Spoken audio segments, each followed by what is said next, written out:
there's no question about that, and I think you look at the circumstances, the fact that the Giants were able to avoid playing at the Metrodome. We don't know what kind of crowd we have here yet, but I would think Tom Coughlin is pretty pleased about that. Lorenzo Booker, his first week with the Minnesota Vikings, returning it from inside the 10, has some blocking in front of him and a good return out to the 30. And so Tavares Jackson will come onto the field and make this start.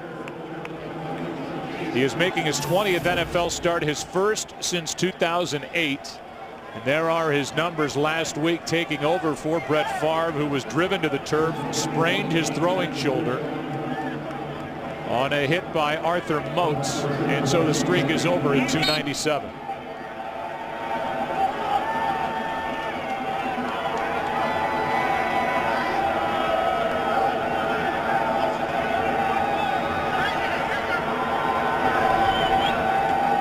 Starting at the 30, starting with a throw, and the pass is complete.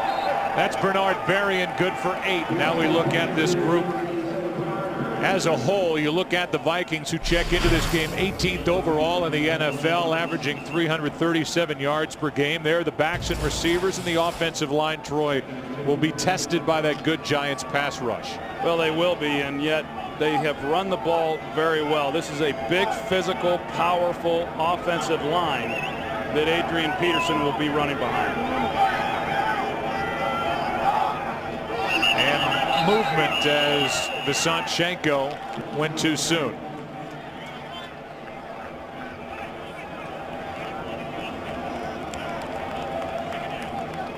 So Jeff Triplett's microphone isn't working, but a false start. Now we look at this defense for the Giants, and here is the group up front. This is a Giants defense that is tied for 3rd in the NFL with 35 sacks. Yeah, and I think that's the thing that they have done very well. Obviously getting pressure on the quarterback here in recent weeks.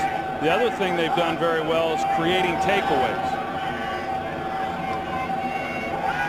On second down, another completion, a little bobble at the end, but Sidney Rice has enough for a first down, was down before the ball popped out. Terrell Thomas on the stop for the Giants. First down, Minnesota. And we talked about Tavares and the amount of work that he has had all season long because of the various injuries. Brett Favre has been limited in his practice time. I know these coaches are looking forward to watching him and seeing what he can do as the starter. Last week overall, pretty good, but a few passes got away from him, and that's the area that he has got to improve, is with his accuracy. Here is the first carry by Peterson. Jonathan Goff, the middle linebacker, is the man there to make the stop, and a loss of 1. And a good play by the guy who's taken over that middle linebacker spot in the heart of this Giants defense. In fact, Jonathan Goff is surprisingly only 9th on the team defensively in total tackles, but yet he's 2nd on the team to Justin Tuck in tackles for losses. And so he's not involved in all that many tackles, but when he is, they're typically pretty good plays behind the line of scrimmage.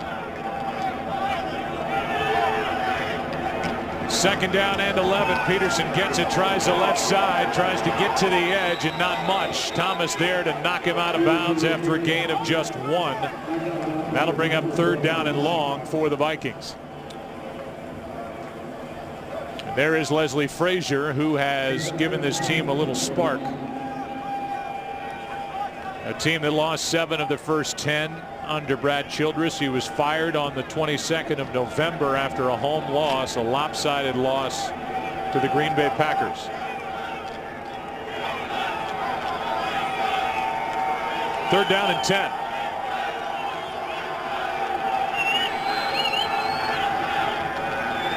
From the shotgun, Jackson runs out of time, trying to buy a little more, and will just flip it out of bounds. And it's time for a punt from Minnesota. So a hold there by the Giants defensively after giving up that 1 first down. And overall, that was good protection up front by Minnesota against a red-hot defensive front. When you think about that group that they have, there's pass rushers really at every position across the board, and Minnesota does a good job. But on the back end, and I think that's the area, particularly at corner, where they have really improved as the season has progressed. Will Blackman's been inactive for the last couple of games after a big hit during the game against the Eagles. He is back, calls for a fair catch, and hauls it in around the 15. Take a break, come back. Giants will have it on offense for the first time. No score early.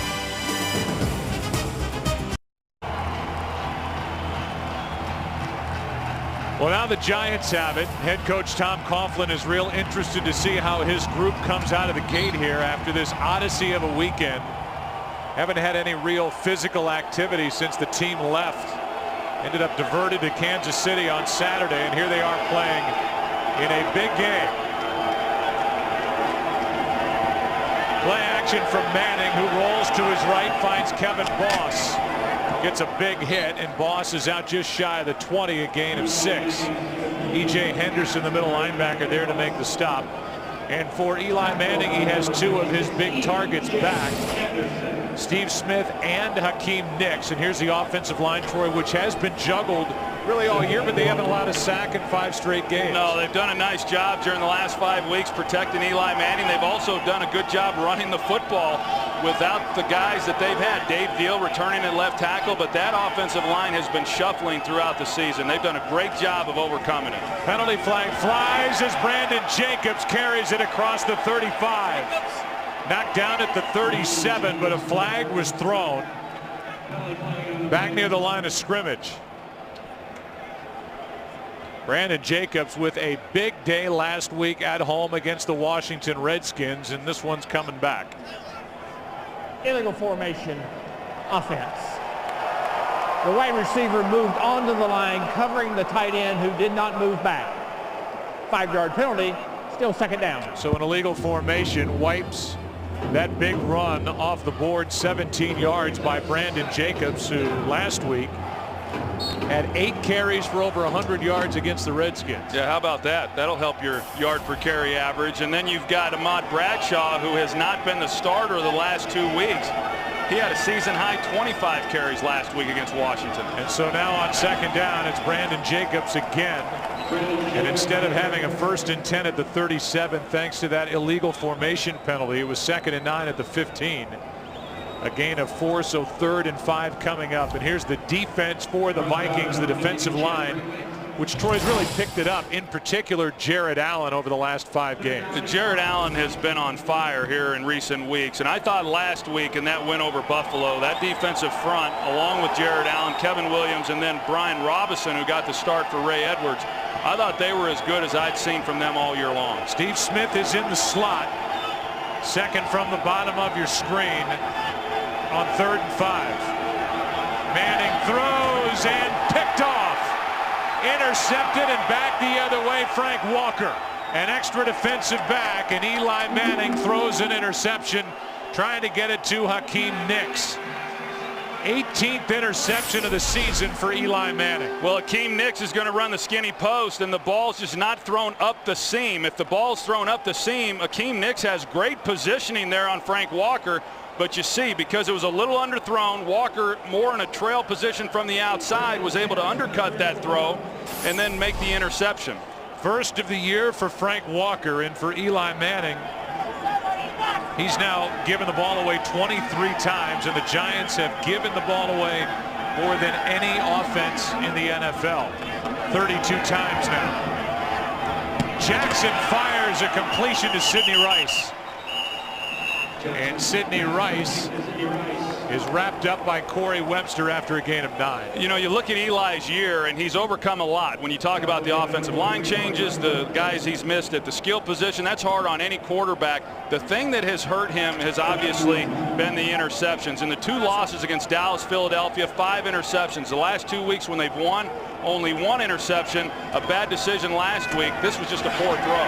Candy can't bring down Adrian Peterson, but he is tackled by Terrell Thomas and Osi Umenyiora at the line of scrimmage. So 3rd down and 1 coming up for the Vikings. You know, the Giants defensively, they came out of the gates this year playing outstanding football, giving up about 250 yards a game through the first 8 weeks. The last 2 weeks, people have moved the ball against them. In fact, over the last 4 weeks, they've been near the bottom of the league in terms of yardage given up.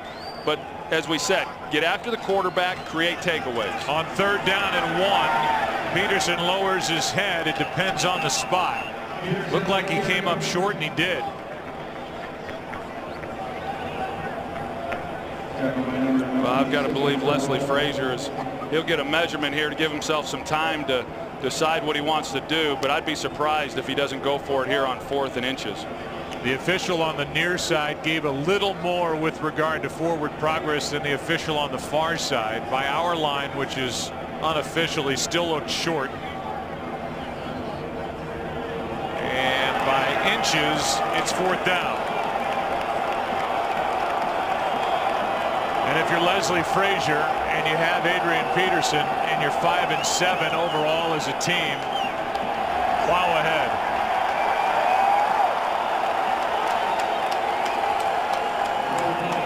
Tavares Jackson is a big body quarterback, 6'2", 225.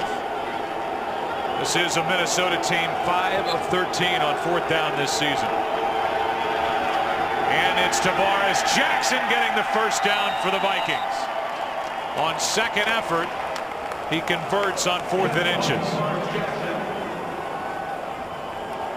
You see, you run that quarterback sneak down there, and a lot of things go on. You saw Tavares Jackson come up, and his headgear is a little off kilter, and chin strap, and but he got the job done. So first down. And here's Adrian Peterson. Runs into a ball, bounces off. Grant can't bring him down from behind, and by the time the run's over, it's a 7-yard gain. And Terrell Thomas is there to make the stop, but Peterson had nothing and turned it into 7 yards. Yeah, I mean, he had nothing. They had him bottled up, and the Giants do a great job of not giving Adrian Peterson the cutback lane, but you know, he didn't have it, and then he's able to bounce it back out the other side. Terrell Thomas, I think, has really come on here in recent weeks. One in pass coverage, but you know, both he and Corey Webster, I've been impressed watching them do what Terrell Thomas just did, and that is make tackles in the run defense as well. Second down and 3, quick throw, and the pass complete to Booker, who joined this team from the UFL. Gained 6 and a first down. Lorenzo Booker, who is more of a 3rd down back type. Originally a 3rd-round pick of the Dolphins in 07. Was traded to Philadelphia in 08. Played collegiately at Florida State, and he should add something. Had a good year in the United Football League. Yeah, I think he adds a little bit what they're missing with Chester Taylor no longer here this year. And you know, Lorenzo Booker was expected to do a lot of things in tandem with Brian Westbrook there in Philadelphia at one time. Adrian Peterson gets it on a toss, cuts back. Antrell Roll was in there to make the stop. He wasn't alone, a gain of 2. And I got to tell you, this has got an odd feel to it here in Detroit. You saw Jared Allen, when the Vikings were on defense, calling for the crowd to make noise. These are mainly citizens of this city, and they were handed tickets. The center sections were left for people who had tickets to the game in Minneapolis, but predominantly this crowd are just filled with people that are getting a chance to see an NFL game. They didn't look like a crowd that was going to be sitting on their hands tonight, that's for sure. It's second down and goal. Jackson throws, completes. Rice. A gain of 5. 3rd goal coming up. Deion Grant there for the Giants. You know, how about Sidney Rice? I mean, I don't know how different this Viking season would have been had he not have had the hip injury, but I've got to believe it would have been different. And last week, for anybody that was concerned about whether or not that hip was healed, I think that was eliminated on that performance. He made catches in that game, much like he did last year, that wide receivers just are not expected to make. And he looked a lot like Larry Fitzgerald looked, you know, during their Super Bowl run a few years ago. Here is Rice. He makes an adjustment. The pass incomplete. It hit the ground as he came back to try and make the grab. Last week he called for a replay. He was awarded a touchdown. Let's take another look. The original call is that it was incomplete. Boy, it sure looked like he got his wrist and forearm under that. You know, I mean, I don't know if that's going to constitute possession, but that might have been the easiest catch that he was asked to make. He'll come back to the ball. It hits the ground there. I think you can make a strong case that ball was trapped against the ground, and so now a 21-yard drive by Longwell for the first points of the night. Take a break. Vikings turn the Eli Manning interception into 3 and lead the Giants 3-zip in the first.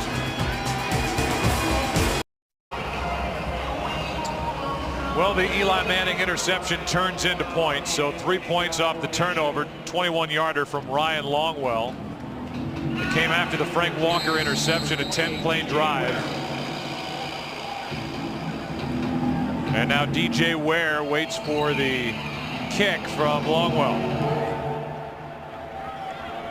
Has to run a long way to get it. This ball's going to end up in the end zone for a touchback. Eric Bieniemy was described to us by Adrian Peterson as a Sour Patch Kid. He's got a lot of sour. Every once in a while can be sweet. That was sour. He's hot. 3-0 Vikes. Welcome back. 3-0 Vikings in the odd sight of Brett Favre in a regular season game not dressed out. Not making the start here tonight. Tavares Jackson's been able to move the team. You know, I was watching Favre on the field in pregame when he was wearing that same outfit. He just looks lost. I mean, he's never not been suited up or playing. You know, I mean, you can imagine 20 years. He's like, what am I supposed to do with myself? Quick setup and throw, and this one's batted back into the face of Eli Manning. Kevin Williams got his hands up, 6'5", 311, and knocked it down. 2nd and 10. You know, we had that shot of running back coach Eric Bieniemy going to break there, and he just got named the University of Colorado offensive coordinator. He's going to finish out the season here with the Minnesota Vikings, but I hope no potential recruits were watching that. I don't know that they're going to be real excited about getting an earful each and every time they come off the field, and that's what Adrian Peterson says he gets from Eric Bieniemy. He does a great job. He really has in coaching Adrian Peterson. 2nd down and 10. Delayed handoff, no play action from Eli Manning all day, and slings a fastball strike to Akeem Nicks. 15 yards and a 1st down, and a good sharp throw from Eli Manning. Well, this is perfect. Number one, you get great protection in the pocket. You're not going to see anybody within 4 or 5 yards of Eli Manning, and then Akeem Nicks, a big body right in front of you. So, I mean, that's what you're seeing right there if you're Eli Manning, and that's just a nice clean lane for him to deliver the football. This offensive line, we talked about the job that they have done. I'm so impressed watching them, the way that they work in tandem, and that's what all great offensive lines do. A delayed handoff to Brandon Jacobs, who comes through that pile and picks up 3. I think it shows a couple of things, Troy, with that offensive line. I know you're impressed by the coaching of Pat Flaherty, but there is a depth of coaching for guys, and the way they've had to mix guys around. And the minute one guy goes down, somebody else is ready to step in. Well, Jerry Reese, number one, the general manager, has provided this staff some at least quality backups to step in, which has been great. And Jerry Reese, if he wasn't already, he became a local celebrity there in New York. I mean, he got a lot of ink on the job that he has done, and rightfully so. But you're right, Pat Flaherty, the offensive line coach, he's been doing it awfully well for a long time. 2nd down and 7, and this one's dropped by Boss. And then Boss gets a little hit from Madieu Williams at the end of it. 3rd and 7 coming up for the Giants. I alluded to it earlier. The Eagles winning last night, that puts Philly at 9-4. The Giants are at 8-4, so a win here tonight if they can get it. They'll have the same record with Philadelphia, and then a short week to prepare for Sunday's game at home against the Eagles. That's going to be a heck of a matchup. We'll be there. 3rd and 7.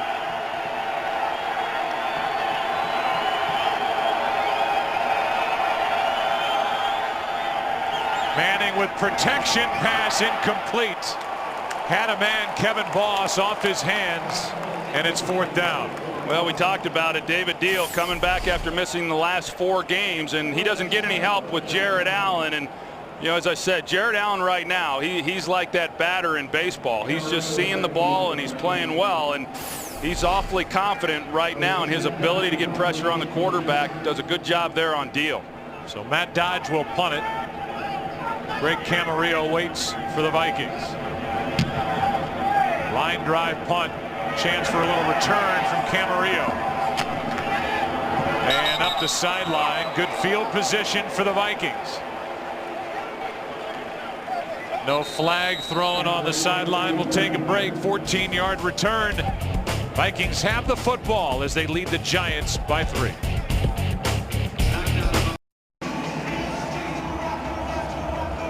There are the stats. Here we are on a Monday night. You always wanted to do Monday Night Football, Aikman, and here's your big shot. We're only on in. I just like to know when I'm going to do Monday Night Football. You know, it would help me prepare a little bit better. Help me pace myself, I guess. Yeah.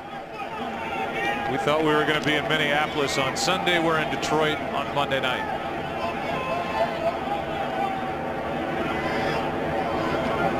Blitz coming from the Giants. Now they back out. Tavares Jackson completes to Rice. He's been busy. Catch number 4 for Sidney, who had 105 yards and 2 touchdowns against the Bills last week. Well, Tavares Jackson throwing with great confidence there, and I think that's when he is really good, as most quarterbacks in this league are. When you've got good protection and then your first guy's open, he continuously throws the ball very well in those situations. It's some of the other things that I think the coaches are really evaluating here during this period, and quite frankly, it looks like he'll be the starter the rest of the season. Handoff is to Peterson, and Adrian pushes the pile forward for 3. What a strange weekend for the Giants and Tom Coughlin, who is very regimented with his schedule. 17 inches of snow in Minneapolis on Saturday. The Giants plane was diverted to Kansas City. Then on Sunday morning at roughly 5 a.m. the Metrodome roof collapses. That's what it looks like from outside. Then Detroit gets ready. The fans have been great. Tickets went 90 minutes. Paint the Vikings logo at the 50. The end zone with the word Vikings. Minnesota leads 3-0. And Tavares Jackson goes down in a heap. He and Adrian Peterson collided, and Jackson limps. Yeah, that's sometimes a dangerous situation, Joe. They collided in each other. The timing was just off, and a lot of times then you're banging knees, and that appears to be what happened on that exchange. Yep. Right knee into right knee. Both players getting looked at. We'll take a break and come back after this.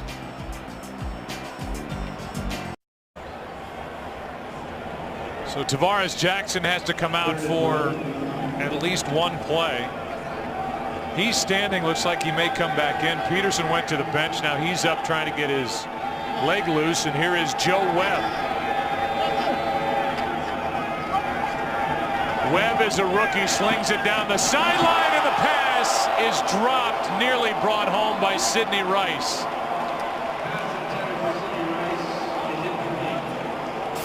And so now it's 4th down, and this was close as Rice fought Terrell Thomas and almost took it away from him. Well, Joe Webb's a quick study. Just throw it up and give Sidney Rice a chance to make a play, and that's what he did. I can't imagine he was going to go anywhere else with the football. And how about the irony of Brett Favre's streak breaking at 297 consecutive games? Tavares Jackson comes out because he ran into a teammate in the backfield.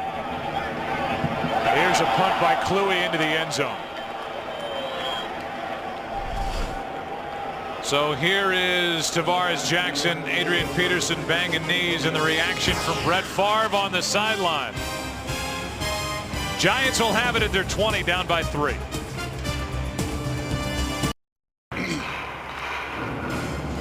We look ahead to next week, and it should be a good one in the Meadowlands for the Eagles at the Giants. Kickoff at 1 Eastern.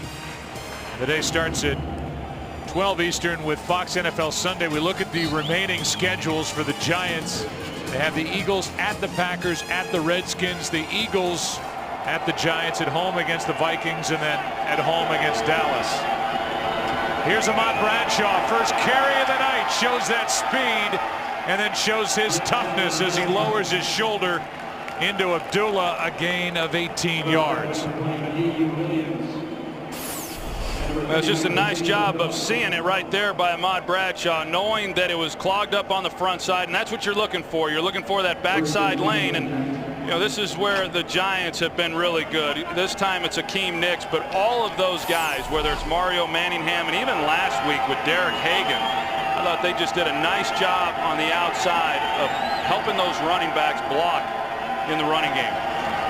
Here's a quick throw. Hakeem Nicks, who missed 2 games with a lower leg injury, has got 12 yards and a first down. Asher Allen on the stop. So Nicks is back. He had compartment syndrome in his lower left leg. Surgery on November 22nd, which was the same day Brad Childress was fired by the Vikings. And Steve Smith is back after missing 4 games with a torn pec. So 2 big weapons are back. Smith, a Pro Bowler from a year ago, and Nicks tied for 12th, even missing 2 games in the NFL with his 62 catches coming in. Under 30 seconds to play in this first quarter, and here is one for Nicks. Actually Manningham, and he is wrapped up. Good play by Hussein Abdullah, gain of just 1. Manningham makes the grab, his 44th catch of the season. He's got 5 touchdowns. Nicks in his second year has really stepped forward. He's got 9. That'll do it for the first quarter here in Detroit. 3-0 Minnesota. Back after this from your local Fox station. Giants have lost 4 straight to the Minnesota Vikings. Eli Manning comes in with a career quarterback rating of 47.8. He has thrown a pick that led to the 3 points that are on the scoreboard so far in this one, and he's 4 of 8 for 34 yards. Odd feeling, kind of flat game here at the start. 2nd down and 9 for the Giants at the Minnesota 49.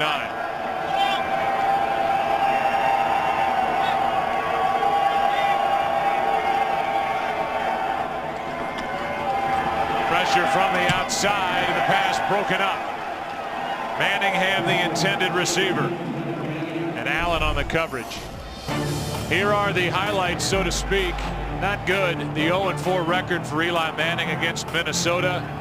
10 interceptions now, with just 2 touchdown passes. 4 of the interceptions returned for touchdowns. And it's now 3rd down and 9 in a game that the Giants can't afford to lose. He's got to be glad that he doesn't see Darren Sharper over on the other side of the ball. I was thinking the same thing. He's in New Orleans. On 3rd down, Manning throws, and he's picked off again. Intercepted by Asher Allen. Eli Manning tried to force it, and he has thrown 2 interceptions here today. Well, initially Eli Manning wants to go to his front side, but Hussein Abdullah got under that. He comes to the backside a little bit late. Just a bad decision. 2nd turnover by the Giants. Vikings have it up 3.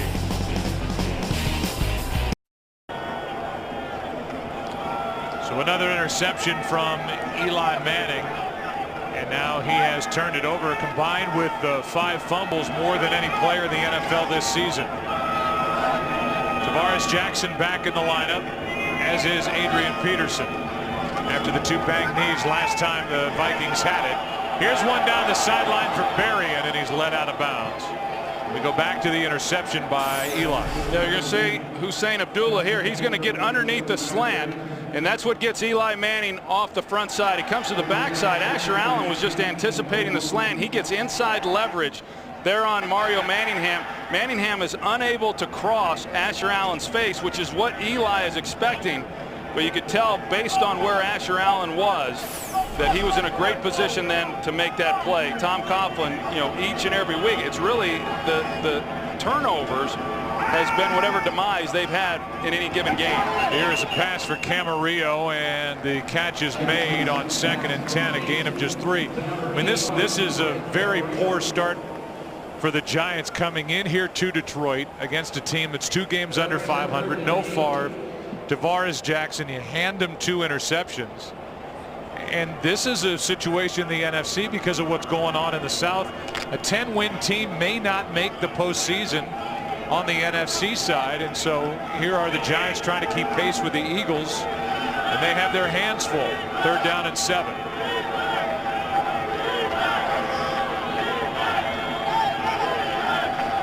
Blitz coming from the Giants. Jackson gets it away, and the pass caught by Berrien. 1st down Minnesota, a completion of 11 yards. Well, that was a nice throw there by Tavares Jackson. This isn't an easy throw when you're trying to lay it out there on the sideline. A good route by Bernard Berry, and for a guy who really over the last couple of years has become, you know, somewhat forgotten based on when he first came into the league. This year only averaging 10 yards per catch, which is a career low, and only 2 catches of over 20 yards. Here's Toby Gerhart, and the rookie out of Stanford, second-round pick, picks up 3. Which, you know, is really surprising when you're talking about Bernard Berry. I mean, he was brought in to be the deep threat down the field, and that's what he's always been, going back to when he was with Chicago and then when he came in here that first year with Minnesota. But it just really hasn't happened. Last year, just about 11 yards a catch, and that was a career low prior to this year. Just hasn't had as many big plays in recent years. Only has 21 catches all year, and that's with Sidney Rice being inactive after that hip surgery. Tavares Jackson in trouble, and down he goes. Rocky Bernard made the stop, a loss of 1.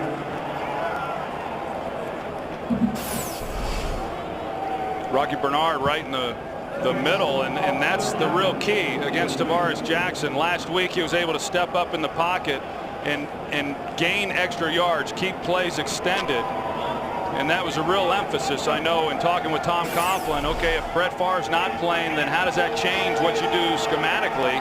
Well, that's part of it. Those interior guys have got to stay home. First sack of the year for Bernard, 3rd and 8. Jackson steps up in the pocket, now pulls it down. Using his legs, looking for a block, and he's forced out of bounds. Good play by Boley. And a gain of 5 short of a first down is Tavares Jackson.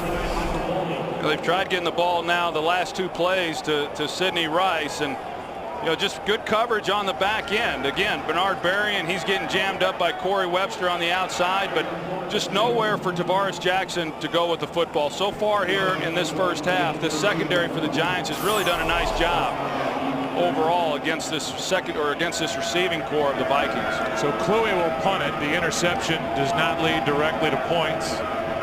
Blackman is waiting for it.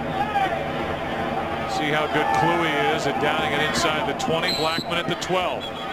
Been a slow start. Giants trying to figure it out. Down by 3 here in Detroit, playing the Vikings.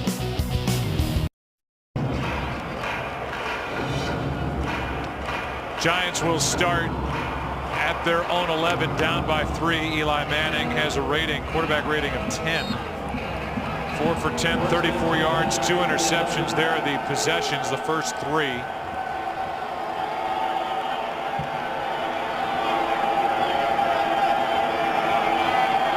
now they start backed up. They go to the run and hand it to Brandon Jacobs, who hangs on to the football. Guyon was the first one there, a gain of 2. Everything, Troy, for this Giants offense is predicated on the run. It comes off the run.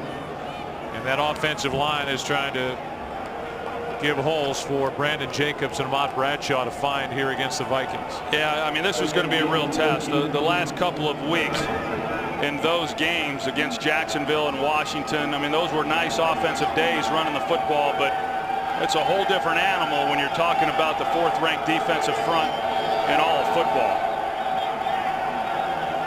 It's 2nd down and 8. Here's Brandon Jacobs to the edge, and there he goes. Brandon Jacobs, there are no flags, and Jacobs still on his feet down inside the 15. He had a couple of breakout runs last week against the Redskins. This one 73 yards. Now you watch the block down there on the left side, and E.J. Henderson just fails to contain. I mean, there was nobody. You got the left side of David Deal, Kevin Booth. They blocked down, and then somebody has got to scrape, or somebody has got to contain. Maybe that was Jared Allen, and he's trying to get outside. But he definitely gets away with a hold there. Bear Pasco does. But it looked to me more like E.J. Henderson was a guy who should be scraping off the edge. They don't have contain, and then you got the big run. Here's Ahmad Bradshaw now, a leap, and he's still going. Sets up a 1st and goal inside the 5. I think that's a great example right there on those 2 runs. One is Brandon Jacobs he's a good outside runner. A lot of times these guys get pigeonholed And then Ahmad Bradshaw, he has more power inside than what most people believe. Not Giant fans, they see this each and every week. But a lot of people around the league, they know what kind of speed and quickness and elusiveness he has. They don't realize he's as tough as what he is between the tackles.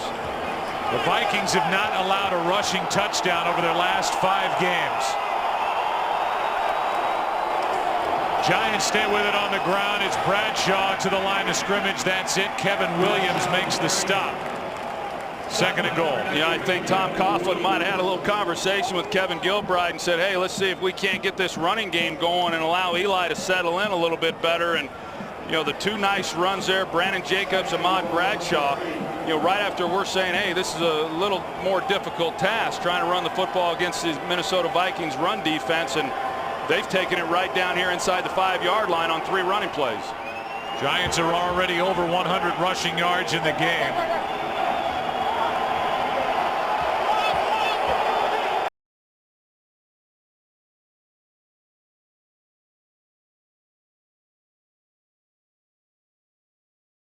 Mark him down short of the goal line, and it'll be 3rd and goal from inches away.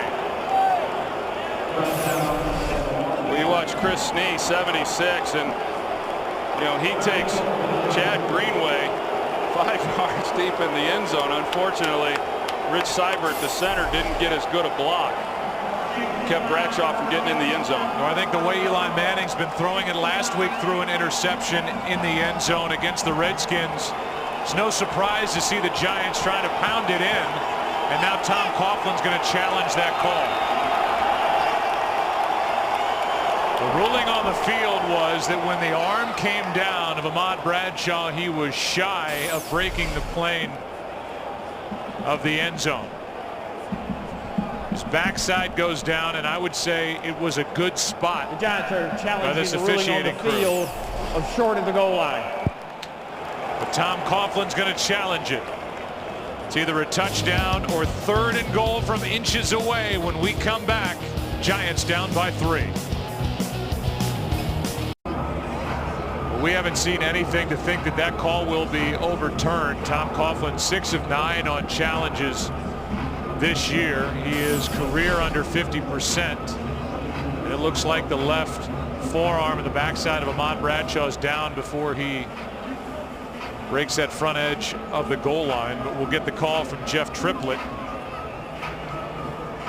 And it appears to us there's not anything there to overturn the call on the field. And it will stay 3rd and goal from inches away. How about Tom Coughlin and talking with him and some of the guys on the team, and he was pretty calm during that whole process there in Kansas City. Came as a little bit of a surprise to me. Here comes the call, and we'll talk more about that. After review, the ruling on the field stands. The Giants are charged their first timeout and their first challenge. When we talked to Tom Coughlin today, he kept saying, I had to tell myself to calm down. Said I made 5 different itineraries because our plans kept changing. But he eventually turned it into something. They tried to have some fun. They had the rookies sing, which they do during training camp. They were playing cards, and it was an opportunity for the team to get together and hang out as just a bunch of guys. Well, I saw Carl Banks before the game. He said when they were stuck in the hangar there in Kansas City, he got on the plane after getting off there for a little bit, and he kind of disputed whether or not Tom Coughlin was handling it as well as everyone was reporting. Giants so far 0 for 3 on 3rd down. It's 3rd and goal.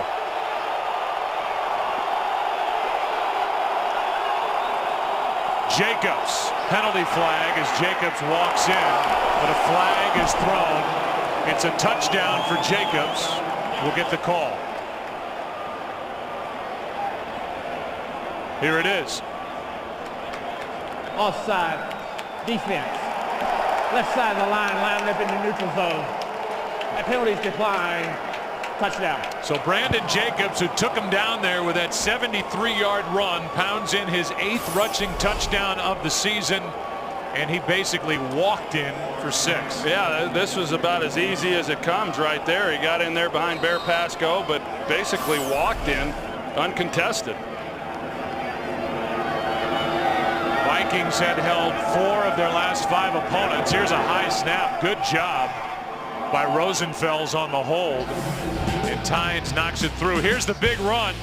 Over 100 yards rushing on the day already are the Giants, who have their first lead of the night, 7-3 over Minnesota.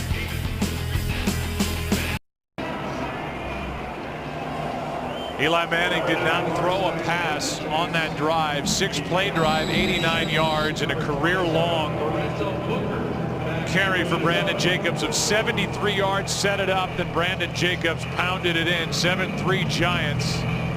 And Lorenzo Booker waits for the kick from Tynes. He'll take it out. Booker passes the 20, makes a move, and he's out to the 32. And so now the Vikings, who had that 3-0 lead, they now trail 7-3. And we talk more about Tavares Jackson. Golden opportunity, although he's playing this game without Hutchinson and guard in front of him, and Percy Harvin is out with migraines on the outside. Yeah, I think overall Tavares Jackson has been very efficient. Right now, we knew this coming in, that the key for both of these teams was going to be who can run the football. And you look at Minnesota, Adrian Peterson here on his first 8 carries, just 8 yards. I mean, he's averaging 1 yard per carry. This Giants defense has done a nice job, and that then, as this game goes along, is just going to put more and more pressure on that man right there, Tavares Jackson. Pass is complete to Berrien. And when we talk about inactives, these are some key names. 19 Pro Bowls combined. Brett Favre has 11 of them. Steve Hutchinson has 7 of them, but Harvin and Ray Edwards on the defensive side is missing his 2nd straight game. The real concern that I would have would be Percy Harvin. We talked to Leslie Frazier on Friday. He was already ruled out on Friday that he would not be playing.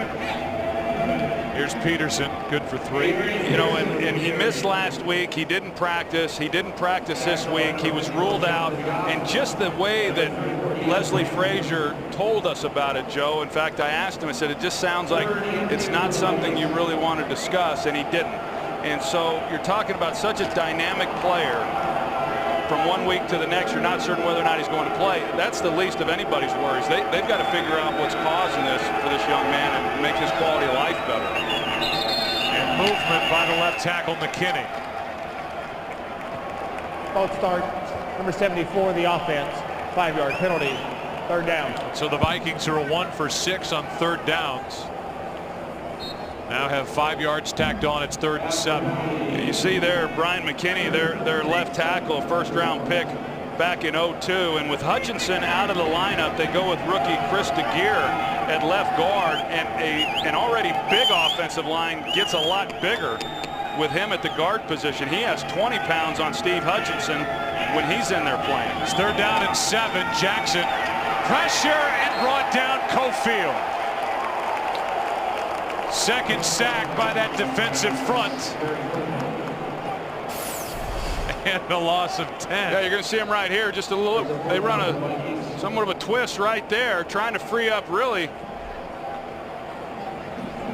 Who they're trying to free up is Jason Pierre-Paul, but Cofield was the guy first, and usually he's the guy who ties up the defenders. It frees up the 2nd guy coming back around, but that time Cofield got the free look. And now a flag and whistles kill the play before it happened. Looked like the Giants came across early. I had to pause before I said that. I keep forgetting if it was Jason Pierre-Paul or Jason Paul Pierre. I just want to make sure that I got it right. Zone infraction. 46 of the defense. 47 on the defense. 5-yard penalty. Still 4th down. That's Travis Beckham. One thing seems to be more and more clear. A guy who came into the league as a project because he had only played 1 real year of collegiate football, 1 year in high school, more of a basketball guy. He's got back-to-back 2-sack games, and he's starting to put his name on that list, Troy, of guys to really rush off the edge. There's no doubt, and he's earned the right for me to get his name right. Here's a punt by Kluwe. Blackman is driven back near the 10. Took it at the 11. And good coverage downfield. Kenny Onatolu down there to make the stop. How about if we meet Jason Pierre-Paul? Let's go. He only played football his senior year of high school in Deerfield Beach, Florida. Lettered 4 years in basketball. Favorite musical artist Drake. Celebrity crush Megan Good from Saw 5. You probably remember that. Oh, and he once did 23 consecutive backflips. And he's kind of a YouTube sensation when he turned 13 in a row. He was in Toronto at the International Bowl. You know, it just shows you that if you're big and strong and you're athletic, and when he showed that kind of athleticism, there's a place for you. Teams will take a chance on a guy like that, and the Giants are glad they did. Here's Bradshaw.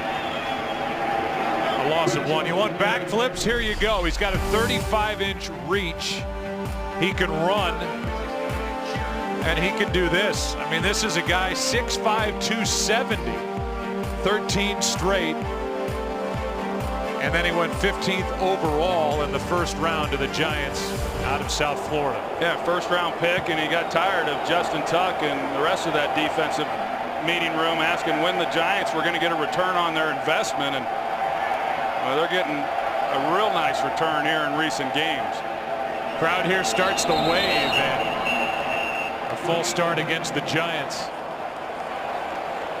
Here's the call from Jeff Triplett. False start. Defense, number 76. 5-yard penalty, second down. So those who got the seats, free or otherwise, are here having fun in Detroit. Everybody's cringing at home thinking, I thought that the wave had finally gone away. It's back. It's back. It's in Detroit. Because of the free tickets they gave out in Detroit. Why not? They're entertaining themselves. 2nd and 16. 5 to go in the first half. Setting up a screen for Bradshaw. Seibert's out in front of him. Bradshaw gets to the 15. That's it. One last note about Jason Pierre-Paul. When the Giants won it all in 2007, they had 4 guys that could rush, with Umanura, Michael Strahan, who's now with us, Matthias Kiwanuka, and Justin Tuck. And now they've had Tuck and Umanura, and you can add number 90 to the mix with 4 sacks over the last 2 weeks. Yeah, and you know, he's getting his chance because of Kiwanuka going down. And think back to that year in 07. You know, Justin Tuck, that was really kind of his coming out party, was during that stretch, and the things that he was able to do. This is a great addition to that front. 3rd and 13, and another short pass. This one to Bradshaw, who is dragged down to the ground. Asher Allen made the stop, a gain of 3, and it's 4th down for New York. That was a good stop there by Minnesota. I mean, giving up the touchdown on the previous possession on the running game, and then to come back and stop the Giants, and they should give the ball back to their offense with good field position. Second punt for Matt Dodge, who hits a wobbler, more on a line drive, and again a chance for a little bit of a return. Camarillo. So the Vikings, down by 4, will start at their own 45. Next Monday, there's a penalty flag down on that punt. December 20th, Fox presents the only game show where you start with $1 million. The hard part is keeping it. 7 questions, $1 million. Will they win it all or watch it fall? The $1 million money drop. For an ineligible downfield on the kick. So they get an ineligible player downfield. Sintum is down on his back and getting looked at. That week-long event begins on Fox next Monday, December 20th on Fox. We only caught the end of the report, the announcement by Triplett. He was saying there was no foul for an eligible man downfield, and there's Sintum. He got a chance to play last year on a defense that really just fell apart at the end of the season, including a 44-7 loss to the Vikings in Minneapolis. And a season that started last year for Tom Coughlin at 5-0 ended 8-8. And on the left side of your screen, you'll see Sintum right there.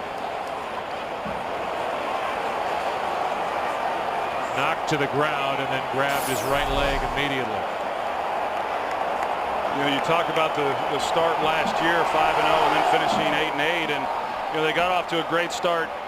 You know, here this year as well at 6-2, and then they lose 2 in a row, and it kind of had the look anyway of what took place last year, but they were able to regroup and put together a couple of wins and get this thing back on track.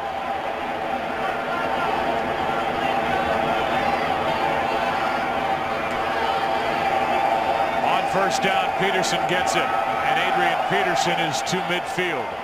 Picked up 5, and Trell Wool on the stop. Well, that was a nice run there by Adrian Peterson, but looking at the Giants defensively over the last 4 weeks, the Cowboys didn't run the ball particularly well, but the other 3 teams did, and they've been averaging over 5 yards a carry against them. Of course, Jacksonville rushed for over 200 yards against them, but they are doing a nice job against this running game of the Vikings. Here's Peterson again. Penalty flag flies. First guy there was Ura, and it's a hold against Minnesota.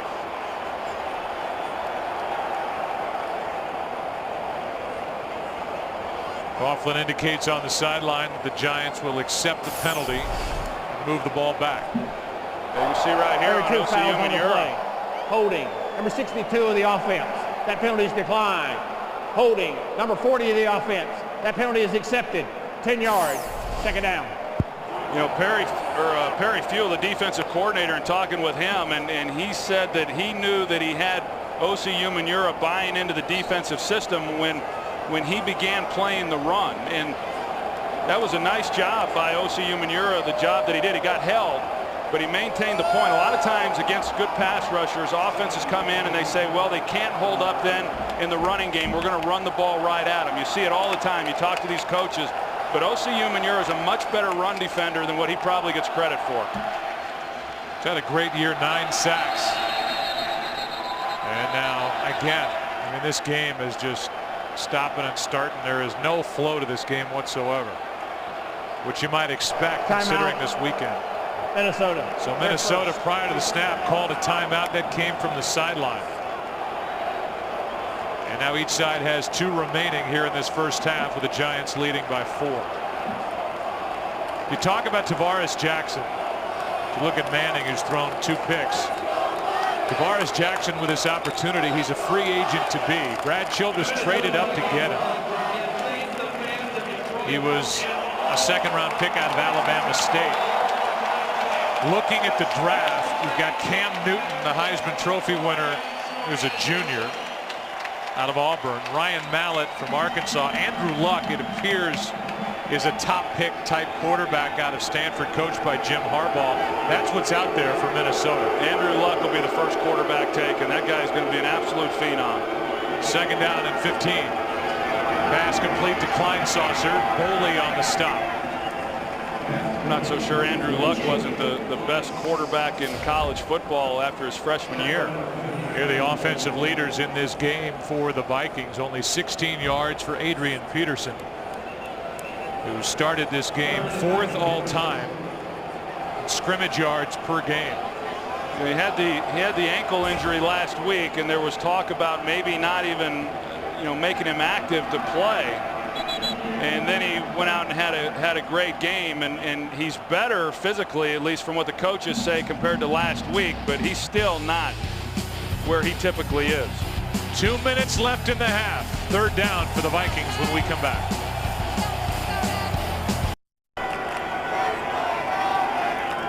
Third down and 9 for the Vikings, down by 4. 2 minutes left in the half, each side with 2 timeouts. And the snap gets away from Jackson. All he does is fall on it. Back at the 30-yard line, and it's 4th down. And the Giants will spend one of their 2 remaining timeouts to stop the clock with 1:50 remaining. Well, it didn't look like it was that bad of a snap. See exactly what happened. It wasn't right. Well, yeah, it looked like it may have been just off to the side a little bit, but a good snap. And right there, it's just one you've got to handle. Ziggy Will from that stadium issue is coming to a head. We'll talk more about that. Looked like he was looking up to check the roof. Yeah, I don't blame him. I think I'd be checking the roof too. Right, checked the roof when he walked into his house too. You talk about, okay, well, what took place? Who are the winners in that deal? I think the winners were the Giants, number one, because they didn't have to play at the Metrodome. And then I think that man right there, Ziggy Wilf. When you're talking about a guy who is trying to get a stadium through there in Minneapolis, it's hard to argue that they don't need a new stadium. Now, who pays for it? That's the question. Kluwe hits it, and a fair catch inside the 30, hauled in by Blackman. Earlier today at the Metrodome, they were looking at the field, assessing the damage with the roof. They called in specialists, and when you think about it, they've got a Monday night game, Troy, against Chicago. That's when they're going to have the 50th anniversary celebration for this franchise, which started in 1961. You heard Jay Glazer in our pregame say they've talked to the University of Minnesota about taking that game outside. If they don't do it in the city of Minneapolis, I mean, they may have to scrap that celebration altogether. So this whole thing is coming to a head now for Ziggy Wilf, whose lease, the Vikings have the lease, expires in 2011. Their last game of the season is against the Detroit Lions here in Detroit. It's conceivable that 3 of their last 4 games could be played here at Ford Field. Here is Manning completing it to Bradshaw. Small gain of just 2 yards. Winfield on the stop. And a penalty flag is thrown on that 2-yard completion. That flag came in late too. Eli Manning, by the way, has only attempted 3 passes since his second interception. Personal foul, helmet-to-helmet contact. Number 21 of the defense after the runner was down. 15 yards, first down. That's why it's a late flag, and there is Asher Allen diving his head into the back of the neck of Ahmad Bradshaw. So that's a big penalty. Carries the ball out to the 46. Yeah, it wasn't helmet to helmet, but it was just a stupid play by Asher Allen. So first down for the Giants, and the pass caught. Nix. Hakeem Nix with a catch, and they're going to mark him down at the 25-yard line, 29 yards. And Asher Allen, who was guilty of the unnecessary roughness, was on coverage. Yeah, that was the same route that got intercepted for Eli's first interception, only this time he's got more cushion, and then Eli threw the perfect ball. Here's one over the middle for Boss. He's to the 20. And over a minute to play in this first half. Clock continues to run. The Giants have 1 timeout left. That completion of Boss, good for 4.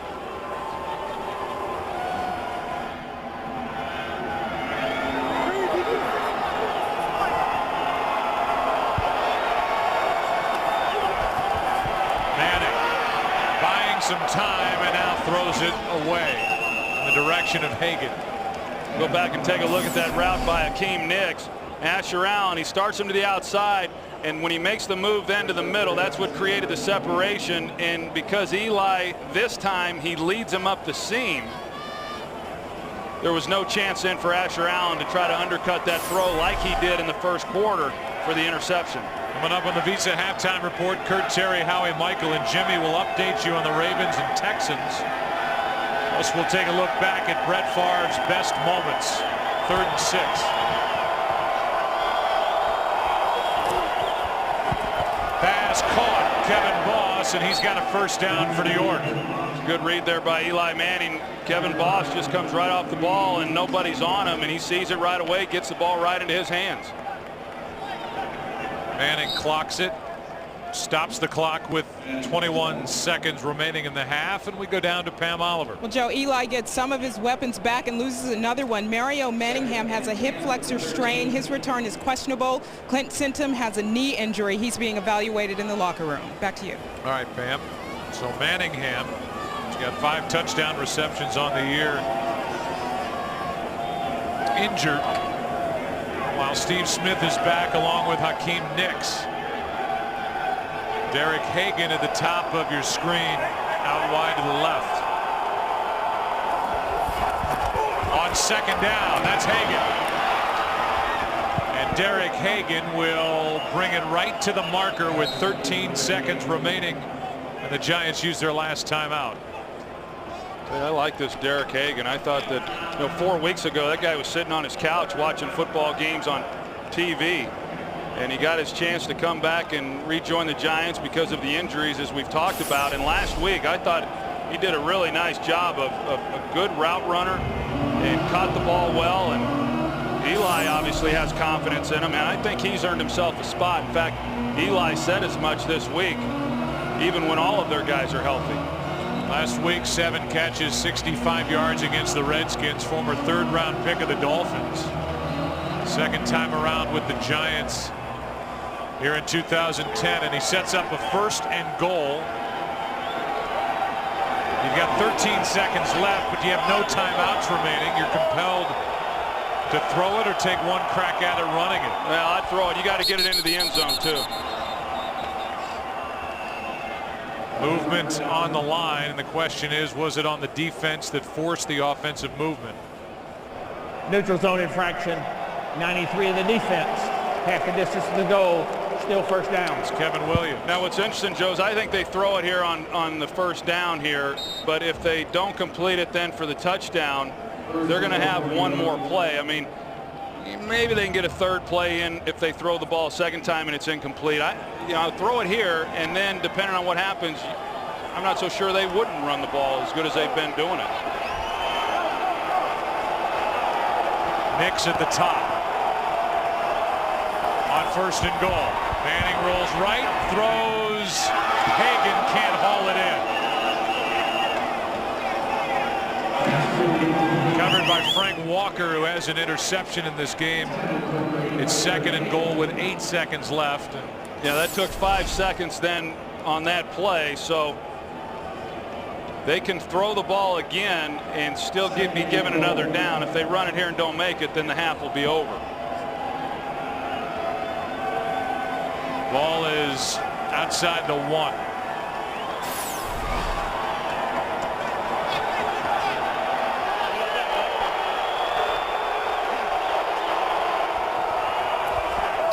Movement by Booth, the left guard.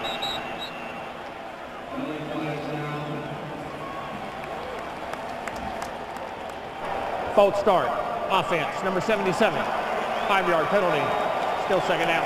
Guy who started the season on the physically unable to perform list was activated against Dallas on the 14th, and he started the last 5 games. And you see that look there by Tom Coughlin. Actually, I think moving the ball back helps a quarterback. It gives you a little bit more room for the guys to run their routes. But where it hurts you now, being able to run the ball on 3rd down is now out of the equation. 2nd and goal. Pass is caught for the touchdown. Kevin Boss. Diving catch for his 4th touchdown reception of the year. Yeah, and it was an okay route. E.J. Henderson is in coverage.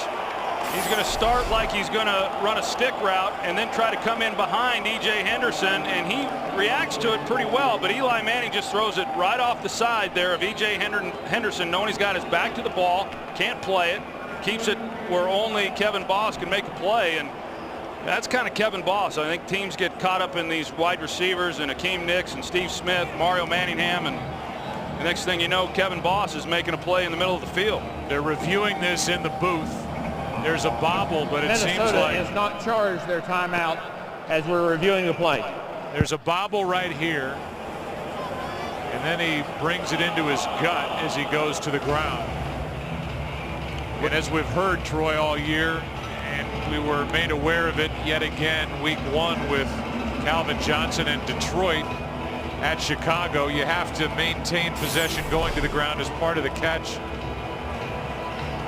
And the question is there anything that we've seen to overturn the call? It looked like he secured it against his body and the ball wasn't loose. Yeah, on the ground. obviously it was moving, but then it looked like he had it cradled, and I think it's a touchdown. It's a nice job, however, of it being reviewed. I mean, obviously a scoring play inside of 2 minutes. It's not a coach's challenge, but a good job of them getting on it and then reviewing this play.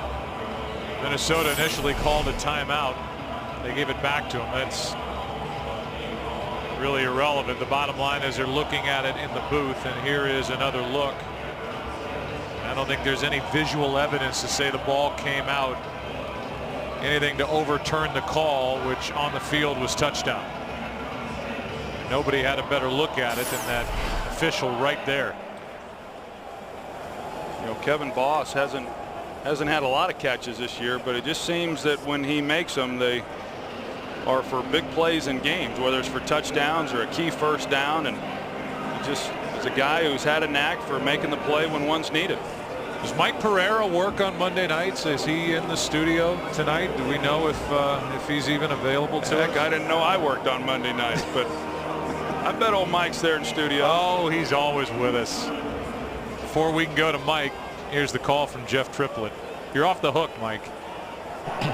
After review, the ruling on the field is confirmed. Receiver catches the ball in his gut, knees down on the ground in the end zone. It's a touchdown. I want to hear Mike Pereira say that's what he would have said. Mike, is that what you would have said? I was all over that, Joe. I'm telling you, all over that. My news streak would have continued on this one. What is your percentage this year? I don't know. I think I've slipped under the 100%. So I don't know. I was working for perfection, but I went down the tubes. Same guy, by the way. Triplett took me down the tubes earlier. Hey, whatever that percentage is, it's up. When you go into television, the percentages of being right are always up. Especially when you make a decision after the call. 14-3 with 3 seconds left in the half here in Detroit. So the news of the day is that Brett Favre, his streak, 297 consecutive starts, is over. We're going to give you some of the great Brett Favre moments at halftime, the Visa halftime. Look at the shot of his throwing hand before the game as he's talking with Pam Oliver. And purple, he has that right shoulder sprain. And, you know, obviously Brett Favre, Troy's taken some hits the last couple of years for retiring, unretiring. This year there's been the issue off the field. And there have been fans that have grown weary of the will he, won't he, is he going to play, is he not? But he's always had something that fans have been able to relate to, kind of that spontaneity, the way he's played the game, which folks have just enjoyed. For the better part of 20 years, he has captivated a sports audience, which is rare these days. Yeah, because I think the fan at home wants to know that, you know, when they watch these games, they're saying, hey, these guys are playing a game that they themselves had always dreamed of playing at this level. I mean, a lot of them obviously played when they were in grade school and growing up. And they want to see players that are enjoying living out a dream. And Brett Favre has been displaying that for 20 years. A streak that started, as you watch the return by Booker, September 27th of 1992, ends here today on Monday, December 13th, 2010. Here's the day for Brett Favre in sweats. Inactive here today. 14-3 Giants at the half. NFL on Fox continues after this. There you go, in front of a crowd here in Detroit of 45,910. They had 57,000 plus here yesterday as the hometown Lions beat Green Bay. And so now the second half, that was a big touchdown scored by the Giants there at the end of the first half to Kevin Boss to make this an 11-point game. Well, I think it's big anytime a team can score right before the half. I think you look at both of these teams and kind of what has happened. They've both maintained balance. You know, it got a little skewed for the Giants because of that last drive and them throwing the ball to then score. But the difference really has been that the Giants have run the ball well and the Vikings have not. As you look at the first half stats, inside those stats, the Giant offense 2 for 2 in the red zone. The Giant defense overcame 2 turnovers by the offense, and they held the Vikings to 3 points and 94 total yards. And so Tavares Jackson, I mentioned it during the pregame. Ironic that Brett Favre's consecutive start streak would end in Detroit, where Lou Gehrig's streak ended at Briggs Stadium. It was not called Tiger Stadium then. On May 2nd, 1939, 2,130 consecutive games for Lou Gehrig, and for Brett Favre, 297 consecutive regular season starts. And they both wore number 4. Here's DJ Ware. Ware got to the 20, that's it. Brinkley on the stop. Let's go down to Pam Oliver. Well, Joe, Tom Coughlin credits the defense and the run game for helping the Giants overcome that sluggish start. He was not happy about those 2 Eli picks. He said it's the one thing we could not do. Meantime, with Leslie Frazier, I asked him about his run defense, and he said we got to tackle better and stay in our gaps. He said offensively we got to maintain possession of the football to also help our defense. Back to you. All right, Pam. Well, that's usually something that Leslie Frazier can rely on, is the run defense holding up. It has not. Bradshaw is just now getting back onto the playing field out of the dressing room at the end of the half. Starting at the 20. Quick setup and throw. That's Nix. Good for 6. Here are the offensive leaders for the Giants. And the numbers for Manning, as he is now over 100 yards and 104 with that completion. Yeah, I was talking about how balanced the Giants were up until that last possession, which skewed it a little bit with all the passes. You know, Leslie Frazier will be the first to tell you, and this is really true about most defenses, is, you know, they have struggled this year, or when they have, it's been because offenses have been able to maintain balance. They've gotten leads, they've been able to run the ball as well as mix in the play action. That wasn't the case a year ago. Jacobs won't go down. Carried the pile for a yard. It was a 2-yard run in total, and Kevin Williams, one of 2 guys named Williams in the middle, was there to make the stop. Yeah, Kevin Williams, and then big Pat Williams as well. Pat Williams is the oldest defensive player in the NFL, still wants to play a few more years. Kevin Williams, you know, really struggled in the early part of this year, and I think in recent weeks, probably about the time that Leslie Frazier took over, he has gotten back to the form that we're used to seeing him play at. Same thing for Jared Allen. They sat in Leslie Frazier's office, looked at old tape, and Allen said, I got to get back to that. And the stats back up the fact that he has. Here's Bradshaw for a first down. Matt Williams on the stop, a gain of 4 and a fresh set of downs on a 3rd down conversion. And we talk about the job that Pat Flaherty has done, the offensive line coach for the New York Giants. I think really the entire offensive staff has done a nice job when you consider at wide receiver the injuries that they've had there. Sean Ryan, who's done a nice job, and then Mike Pope, the tight end coach. Bear Pasco has to fill in. You know, they're at fullback for Madison Hitchcock when he goes down, and you know, each of these guys have had to do a good job of coaching, and they've done that. Manning airs it out, has a man, and overthrows Nix. And Nix comes up limping at the end of it. Nix, who missed 2 games with a lower left leg injury, had a pretty good release off the line, showed good speed, and then at the end, that little stretch, he came away with a limp and checks out of the lineup. Yeah, he went right by Asher Allen. You know, Asher Allen, we saw him get the interception there, jumping the slant. And that time he's sitting a little bit too much as well. Akeem Nix, not known as the fastest guy, but as the Giants will tell you, he's as fast as he has to be. Here's Brandon Jacobs, bounces off 1 tackler, went off E.J. Henderson, and picks up 1. Hakeem Nix looked like he was stretching out his groin, and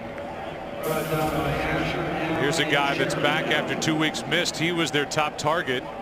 They got that big game, Troy, coming up on Sunday at home against the Eagles. They need him. Yeah, and you worry about, you know, whether it has anything to do with the injury that kept him out the last couple of weeks. But when a guy hasn't played, and you can't simulate then what it's like in game conditions to go after a ball.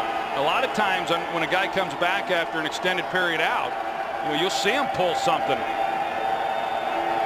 trying to go for a ball like he was on that last one. Michael Clayton's in the lineup. This one's nearly picked after it went through the hands of Bradshaw. Ben Lieber had a shot at it, but it's a hold defensively on 3rd down. Steve Smith, who's back after 4 games missed with that torn pec, has been shut out tonight. Well, it's hard to imagine that, you know, after these guys settle back in and get used to playing again together, that, I mean, this is an awfully talented group offensively, especially the way that they're running the ball, and that's why Tom Coughlin talked to Pam Oliver about the turnovers. I mean, that's going to be the downfall of this team in postseason. Camarillo on the return, good punt by Dodge. Camarillo for his speed.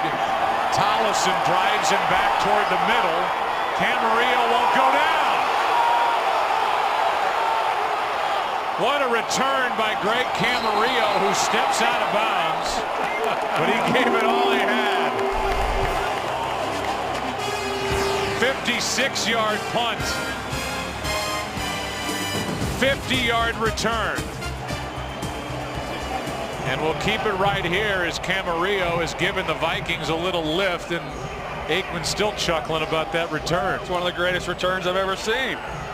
I didn't think he was out right there. Well, he had an opportunity to take it a little further down the sideline, but he stepped out at the 36. He's a little gassed, but you can tell by the smile that he's pretty pleased with it himself. 52-yard return officially by Camarillo. Jackson throws it away. Sidney Rice, the intended target. Well, that was a good job there by Tavares Jackson, because he was going to turn it loose to Sidney Rice. Sidney Rice fell at the top of the route. And had Tavares Jackson have turned it loose, I think Terrell Thomas may have had himself another interception in consecutive weeks. Yeah, he's been on some kind of roll. Forced fumble and an interception 2 straight games. At home against Jacksonville and Washington. 2nd and 10. Vikings have to do something with this opportunity thanks to Camarillo. Instead, it's an interception by Bullock. And Tavares Jackson threw it right to him. A shake of the head from number 7. And Bullock gets interception number 1.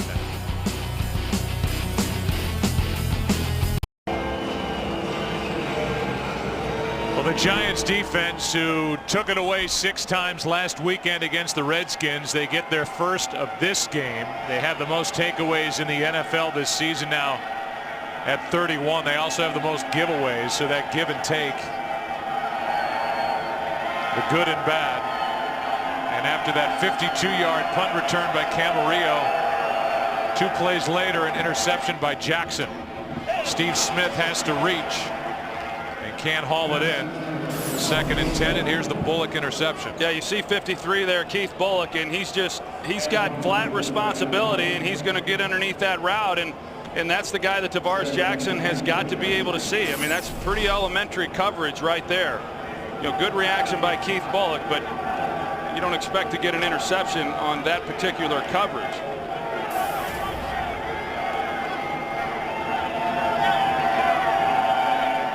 Eli Manning has not been sacked tonight. Been over 5.5 games straight now for the Giants without a sack. Here's Bradshaw. Kevin Williams makes a play and a loss of 2.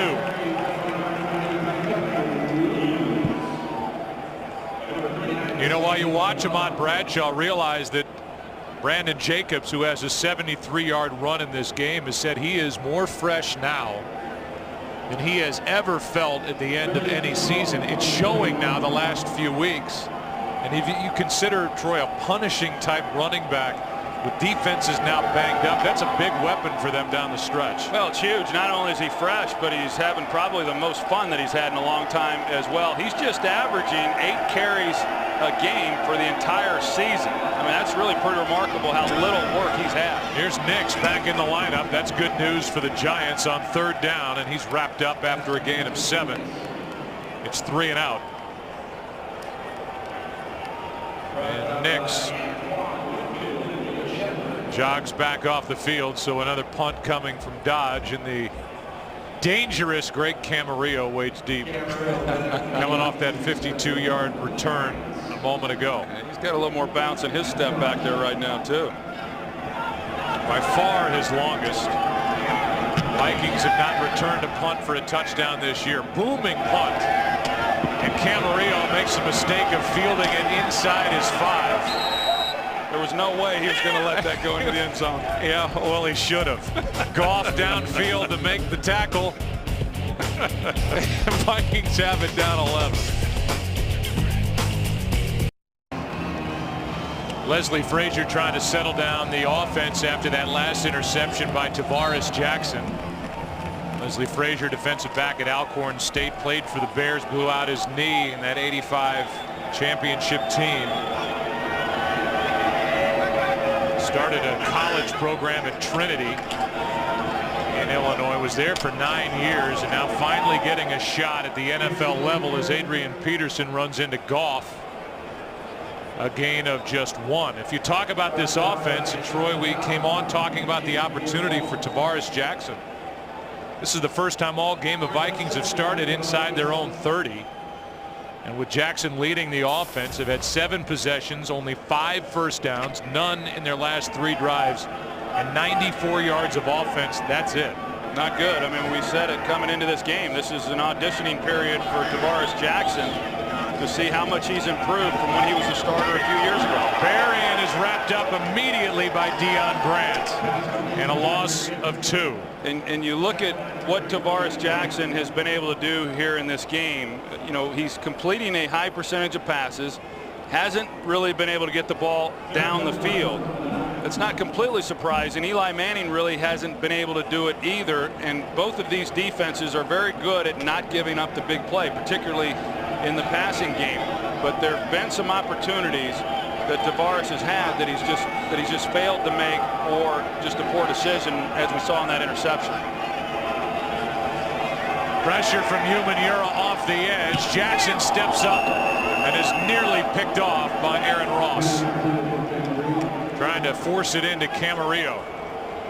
And it's 3 and out. But Joe, we knew coming into this game that they were going to have to be able to run the football. They've got to be able to get things going. As much as the running game is important to the New York Giants and what they're about, you know, that really is what this Vikings offense is about as well. They got away from it a little bit, certainly last year with Brett Favre and then this year, but they want to get back to that. They're not running the ball well at all. Kluwe hits it. High hanging punt. Blackman from inside the 40. Looks at 4 Minnesota jerseys, and now a 5th comes in to make the stop. Jasper Brinkley. A return of 4 yards. Giants have it. 8:14 left in the 3rd, up by 11.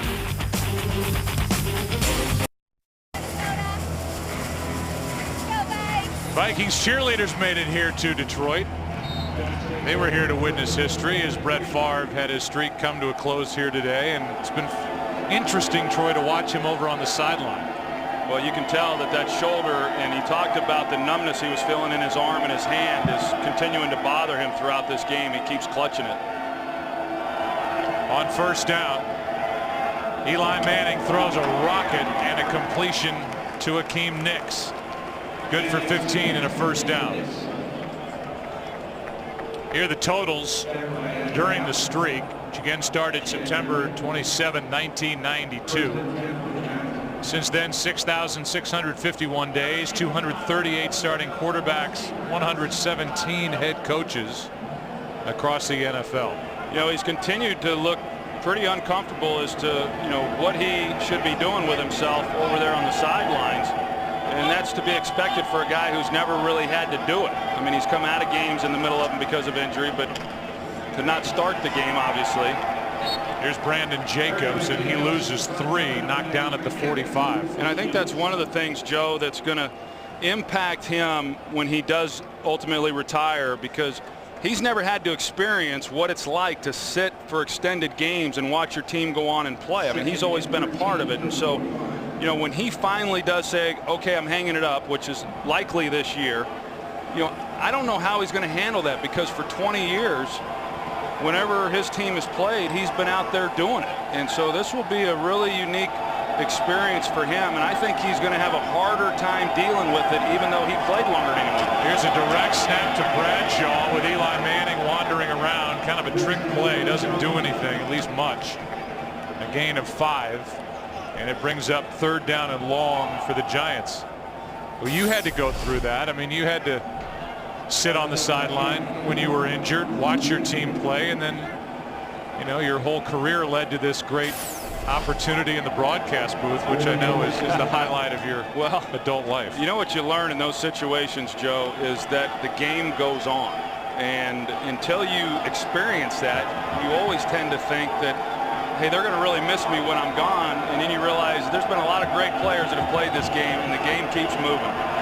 It's 3rd down and 8. sacked, and down goes Eli Manning, Jared Allen. It only figures. Allen now with 8.5 sacks over his last 6 games. And that's the first sack against the Giants over the last 6 games. Well, it looked like Deal was expecting help from Brandon Jacobs, and Jacobs kind of gave a half effort there of chipping him. And because Deal then didn't get the chip from Jacobs to put him back on point for Deal, he's able to then make the sack. So now Brandon Jacobs is explaining himself on the sideline. Running back coach is Gerald Ingram. And here's a punt from Dodge, who's shown off the deep ball, and now a juggle on the catch. It was a fair catch, and Camarillo is allowed to bobble and try and re-catch. There was contact made. One of the Giants players came in there. Deion Grant ends up wrestling for the football, but watch this. Camarillo with a bobble. He has the opportunity, and it's Thomas who's trying to rip it away on the way to the ground, and then Deion Grant falls on the football. A flag was thrown. Camarillo's trying to make the catch, and he's got his his arms then around the leg, and as he's trying to then regain possession of the ball, and based on the reaction there, it looks like they're going to maintain possession. We'll bring Mike Pereira in, former head of officiating for the NFL. That's a rule change this year, Mike, is it not, allowing the guy calling for the fair catch a full opportunity to catch the ball? Right, even after he bobbled the ball, this is the new rule. It's a penalty, but the only penalty is actually the awarded fair catch, no penalty yardage. So even though he bobbled, he still gets the uncontested right to make the catch if he has an opportunity, which he did. So if they get this right, they'll award the fair catch, no yardage, no 15-yard penalty. And you could see, thank you, Mike, you could see Jeff Triplett make the indication the call is against the Giants. Vikings will have the ball. They trail by 11, and Tom Coughlin is trying to plead his case to this, in this case, the umpire. But the officials are trying to sort it out. According to Mike Pereira, no penalty yardage, but you are awarded basically the fair catch. And the Vikings will maintain possession. Here's the call. There are 2 fouls on the play. Both occurred during the kick. First, the foul, unnecessary roughness, kicking team. That penalty is going to be declined. Interference with the opportunity to make a catch, the kicking team. The receiver muffed the ball, given a fair catch, muffed the ball, did not get an opportunity to make a catch. The ball will be placed at the spot of the foul via the new rule, first down, Minnesota. Mike Pereira may be under 100% for the year, but I'm telling you, this guy, boy, his percentage is way up there. Right again, Pereira. Vikings have it, down 11. We have searched long and hard, and we've found offensive leaders for the Vikings. Rice has 4 catches. Those came early, 38 yards. Adrian Peterson has been totally shut down. And there's the night for Tavares Jackson. Yeah, and Adrian Peterson came into this game, really playing well here. He's been playing well all season long, but over the last few weeks he's been averaging over 5 yards per carry, and so he's going to get everybody's best effort, and the Giants knew that coming in, and they have done a remarkable job holding up to the task. Jeff Triplett just gave a further explanation while we were going over the offensive leaders, and he said there were personal fouls on each side, and so they are going to make the Giants re-kick. So after all that, and Camarillo not getting the opportunity to make the clean fair catch, here comes another punt by Matt Dodge. I don't know that anybody's having more fun than Camarillo tonight. No, Dodge has had a nice night. But is he having fun? Well, that's something that we'll have to ask Matt on our way to the bus. This one is driven to the corner. That'll make old Tom Coughlin happy. That's Feagles-esque. Marked out at the 8. They really missed Jeff Feagles and his ability to do just that. Down the ball, not just inside the 20, but he was a punting genius at getting the ball down inside the 10. And here is Matt Dodge with one of his better efforts, knocking it out at the 8. You know, you lose sight sometimes as to how good those guys are. Guys like Jeff Eagles, who had been doing it, you know, longer than anybody, and you know, as you said, was so good at pinning teams down in here, and talk about helping out your defense. So Jackson starts it by handing off to Adrian Peterson, and the ground game has been shut down to this point, out just shy of the 10. On Friday, January 7th, it's one of the most anticipated bowl games of the season, as the LSU Tigers take on the Texas A&M Aggies in a rivalry that is over 110 years old. Our exclusive coverage of the 75th AT&T Cotton Bowl Classic live from Cowboy Stadium begins at 8 Eastern, 5 Pacific on January 7th in high definition here on Fox. And now one of the players is down for the Giants, Chris Canty, 6-year player out of Virginia, in his second year after being picked up as an unrestricted free agent from the Dallas Cowboys, playing for the Giants, and there he is at the end of the play, number 99. Yeah, he had done a nice job on the play. He got the penetration into the backfield, and hard to tell exactly, you know, what it is that he injured. You see Jonathan Goff again involved in a tackle. It might have happened there. At the end, he kind of got crunched. This interior defensive front, you know, we're talking about how well they have played the run in stopping Adrian Peterson. Those inside guys, Chris Canty does a nice job on that play there, but Barry Cofield and Rocky Bernard, they've been good also in not giving up any ground inside and just not giving any lanes for Adrian Peterson to hit inside. He's had to try to bounce everything, and with the speed of these outside pursuers for the Giants, that's hard to do. Those guys were kind of considered disappointments last year when they were picked up. Bernard and Canty, they've stepped it up. Canty, more of an interior defensive lineman, had played defensive end with the Cowboys. Here's Adrian Peterson. He cut it back, picks up 6. Third down and short coming up for Minnesota. They just fly around to the ball. Even when it looked like Peterson had somewhere to go with the football, Antrell Roll, he jumps in there, and you know, he continues to impress me. You look at the Giants defensively and the number of fumbles that they force. They lead the league in forcing fumbles, and that's a great sign of a team that just plays with a lot of energy and a lot of aggressiveness. Barry Fuel, who last year was the interim head coach in Buffalo for 7 games, took the Bills to a 3-4 record his first year with the Giants, reunited with Tom Coughlin. They were together in Jacksonville. Here's Jackson in trouble, and he floats it incomplete as he gets blasted from behind. Antrell Roll was coming off the edge, and Goff, the middle linebacker, was there as well. Antrell Roll, he comes off the edge. Brian McKinney has to try to get as much of him as he can. He forces Tavares then up in the pocket, but he stays alive, and then he's the one who's disruptive to Tavares Jackson on the throw. And you know, I mentioned Antrell Roll in the last play, him getting involved in the tackles, and you know, he's one of those guys in the league that has really impressed me, that just does everything. I mean, he's a good cover guy. He's made the transition to safety, but he's a good tackler as well. Well, this has been just a sloppy game by Minnesota, as a false start shuts down the play on 4th down. If it's against the Giants, it would be enough for a first down, but the indication is that it's against Minnesota. The offense, number 50. Aaron 5-yard Henderson. penalty, 4th down. Aaron Henderson guilty of the false start.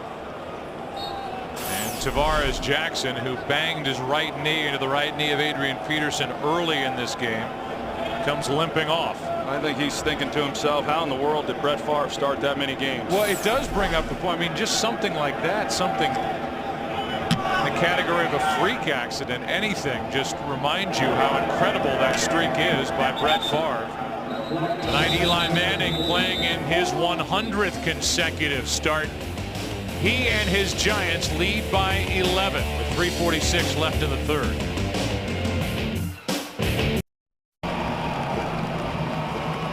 So with Brett Favre on the sideline, the Giants take over at their own 41. They're up by 11, 3:46 left in the third quarter. And there hasn't really been anything anything happening in this second half yet. Eli Manning trying to change that, looking for Smith, and he's led out of bounds.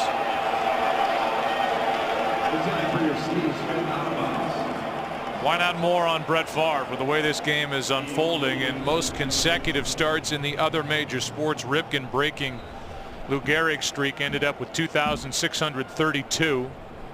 AC Green, Doug Jarvis from the NHL.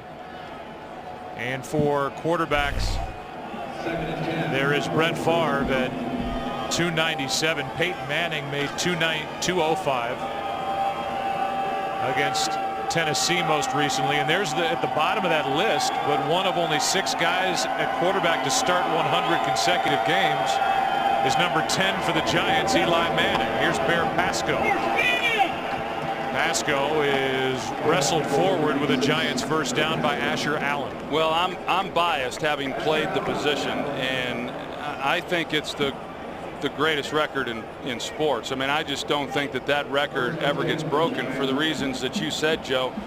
You know, just fluke deals. First of all, you've got to play 20 years in order to get there, and then you've got to be healthy, obviously. Just the fact of someone playing 20 years is pretty rare. And Eli Manning, whether it's Brett Favre, Peyton Manning, Eli Manning, you know, they have kind of now made it the standard to where you play through a lot of things that guys just one time didn't play through. Here's Bradshaw breaking loose. Ahmad Bradshaw takes it home. Touchdown Giants.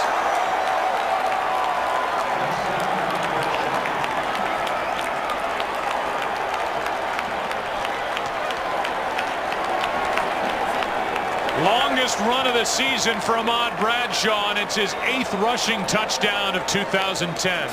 Yeah, it's just off tackle. You're going to see it right here in the job that Booth does there at left guard, and Bear Pasco leading the way. The Vikings were crowding the line of scrimmage, had everybody up tight.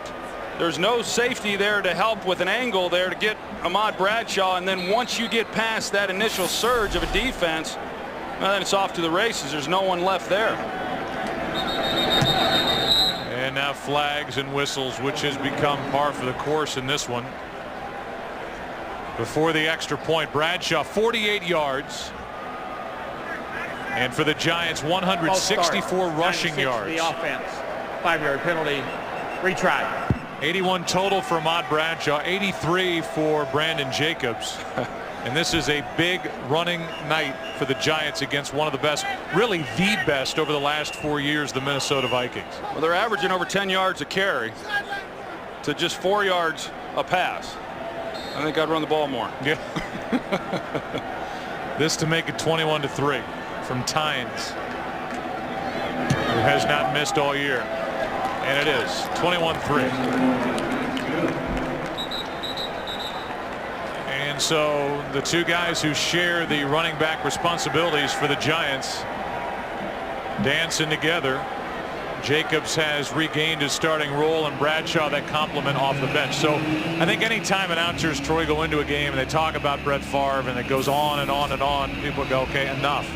But this night is different. And when you think about some of the comments that have been made about Brett Favre, and they will go on. First of all, do you think this is it? Have we seen the end of Brett Favre, not just next year, but here in 2010? Yeah, no, I think he's done this year. I think that if Brett had his choice, that they would put him on injured reserve and let Tavares Jackson play it out. And, you know, and I don't know that, but I think that he would probably not want to have to deal with the week-to-week speculation as to whether or not he's going to play. The Hall of Famer Sid Gilman said one time, great offenses make a defense defend every blade of grass on the field. When Brett Favre was at his best, rolling around and improvising, sometimes it drove his head coaches nuts. Holmgren's on that list, including the guy just fired, Brad Childress, but he would make things happen outside the pocket, and there was no safe place on the field defensively. Well, he played the game differently than anyone else. I mean, really, when you think about, we talked about it a little bit earlier, the exuberance that he showed when he played after,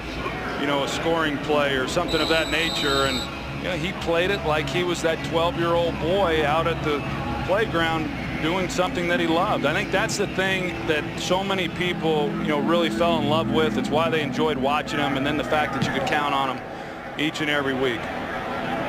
Here is Lorenzo Booker with another kick return in an 18-point game. Booker with a good return. Is it a great return? Welcome to the Vikings. Penalty flag comes in late. Booker is into the end zone, but a flag is down.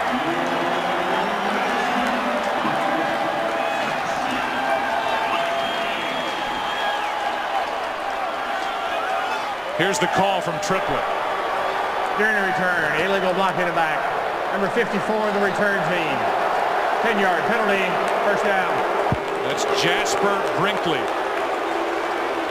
taking points off the board for Leslie Frazier's Vikings. You can see it right here, the block on Aaron Ross in the back, and Aaron Ross was turning because Lorenzo Booker was running by him, and that was a lot of Lorenzo Booker right there. There was an opportunity to make some tackles early on that return, and then guys just couldn't get off blocks. It erases a 96-yard kick return for Booker. Here's Brinkley, guilty of the block in the back. Here is Adrian Peterson out to the 45. Let's go for a game break. Here's Kurt Menefee. Baltimore and Houston, and the Ravens are out to a quick lead. Derek Mason bobbles it but pulls it in, and a touchdown reception of 9 yards from Joe Flacco. And the Ravens are on top of the Texans 14-0 in the second quarter. Joe, Troy, and Pan. All right, there are the numbers for Flacco. So the Ravens, who started the day at 8-4, trailing the Steelers at 10-3, on top of the North. Tavares Jackson, what a night for this Giants defense. Jackson loses his helmet. Tollefson gets the sack, and Jackson gets up wincing in pain again. Yeah, you're going to see Jonathan Goff, though. He's the guy who creates a disruption in the backfield. Nobody's able to come off and pick him up, and he forces Tavares Jackson inside. And then you got a whole lot of bodies going after him.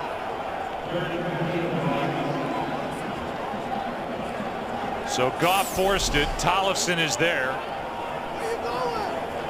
And under pressure and in some pain as Tavares Jackson has been knocked down 6 times. Play clock was down to 2, trying to set up a screen, it looked like. Instead, Jackson throws across his body to the middle of the field. First down to Rice. Best play of the night, certainly in a long time for Tavares Jackson, as he rolled left, threw back to his right for 22 yards. And with John Sullivan, the center, he's tied up. He's going to be way downfield. It was supposed to be a screen. Watch him right here, number 65. He gets down the field. He's waiting on the screen. In fact, he then goes after Terrell Thomas, and after Tavares Jackson throws this down the field, John Sullivan tries to run back to his side of the line of scrimmage. Conduct. Giant bench, 15 yards. Give automatic first down. They're out on the field. The Giants saw Sullivan down the field. They were trying to get the officials' attention so they would get the call. Sullivan, after Tavares Jackson made the throw, he saw that he was 10 yards downfield, and he tried to book it back on the other side. Everybody in the stadium saw John Sullivan. Coughlin's way on the field, and that's what drew the flag. So it adds 15 yards, and now Toby Gerhart, wide open, is overthrown by Tavares Jackson. 39 seconds left in the quarter, and back to that penalty. Tom Coughlin was on the field, and you see the official to Coughlin's right, our left, throw the flag because Coughlin saw Sullivan downfield. And Sullivan, you know, he's just an innocent bystander at this point, but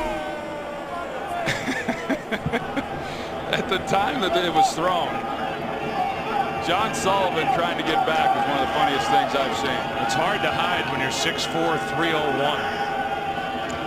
And we're 65. Here is Berrien, who is just drilled. Ball comes out, they rule him down. Good play by Corey Webster. He just slammed Berrien down to the ground.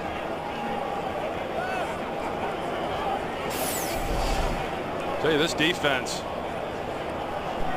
is, you know, a defense, as I said, that came into the season playing very well. Now, obviously, this is an offense overall this year that has struggled a little bit, that being Minnesota.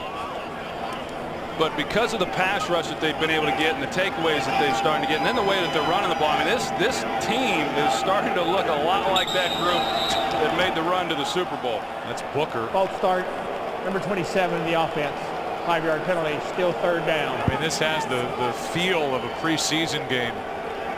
The Vikings have had the football. I'm going to be interested to see, as you watch Booker take off way early, I'm interested to see this defense. And now they've added Jason Pierre-Paul to the pass rush. That's different from the last time the Giants played the Eagles. You've got Michael Vick stuffing those lanes coming up the middle at number 7 of the Philadelphia Eagles. That's going to be a great matchup next Sunday. Oh man, it's going to be a great NFC East heavyweight fight, you know, for basically the division. Tavares Jackson is dragged to the ground. Umanura was on top of him, but he was not alone. And the player who got there first is slow to get up. That's Tuck. Tuck was on the legs of Tavares Jackson. And then Umanura up top.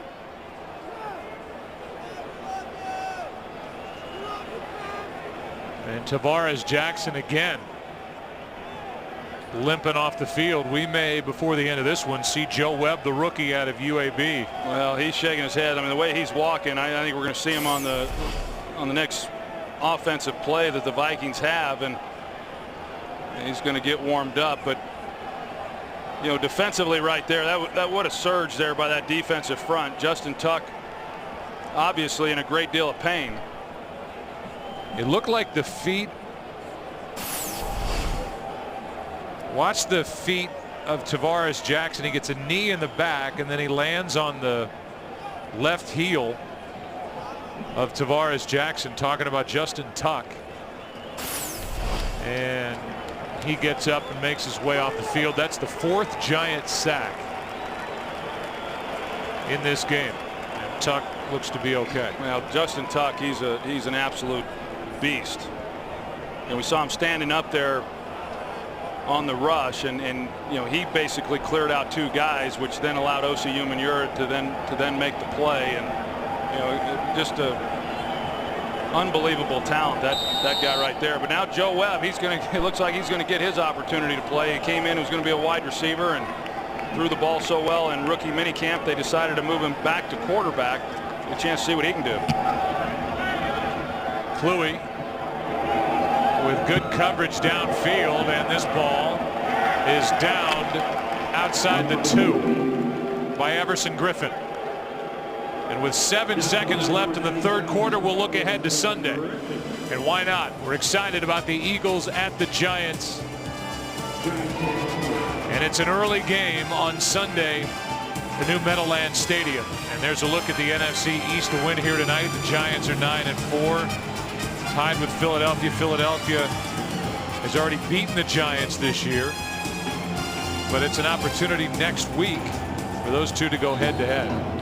How about the NFC playoff picture altogether? I mean, when you look at what's happening in the NFC West, a team could win that division with a losing record. I guess right now, if the playoffs were beginning, the Rams would be hosting New Orleans, and New Orleans has the 2nd best record in the NFC. On first down out of the end zone, Bear Pasco, the fullback, leaps a tackler and has a first down. So why not replay that to break as we go to the 4th quarter? 21-3 Giants. Back after this from your local Fox station. Giants trying to beat a 5-7 club in a game they need in a neutral site. We're in Detroit. After one of the top 5 storms to hit the Twin Cities rolled through there late Friday, all day Saturday, 17+ inches of snow.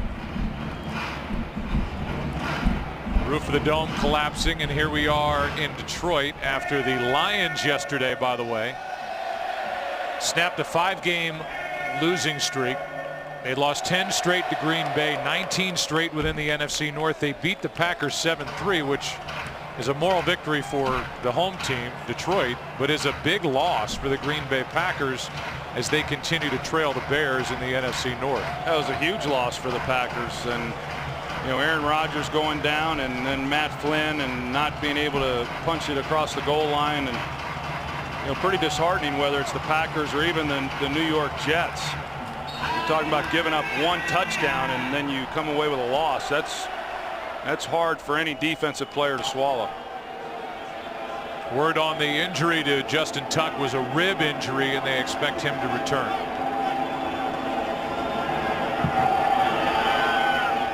Here's a completion to Steve Smith, and he is just ripped down to the ground. Chad Greenway, who's a free agent to be, out there on the tackle. The Giants are just happy to see Steve Smith pop up.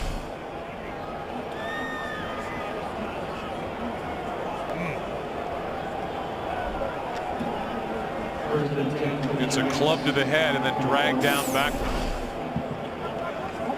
Line judge is injured, so we're playing with one fewer official than we started with on first down. It's Brandon Jacobs, lowers his head, picks up 2.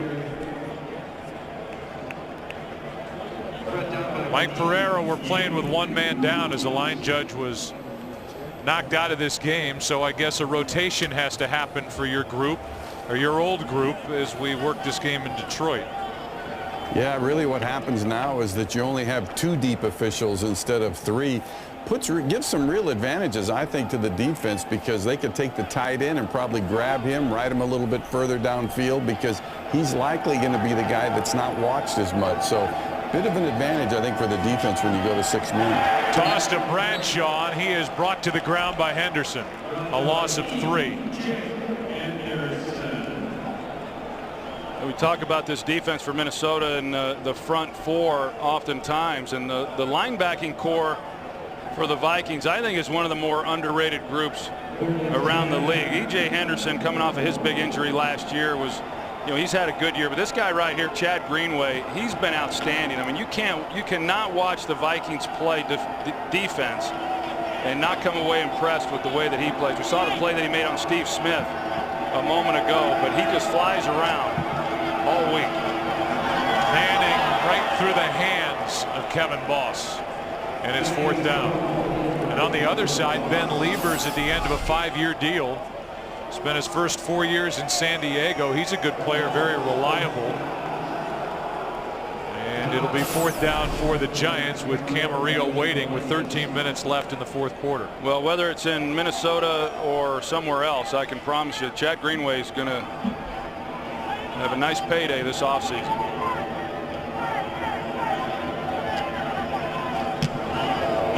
Dodge hits another good one.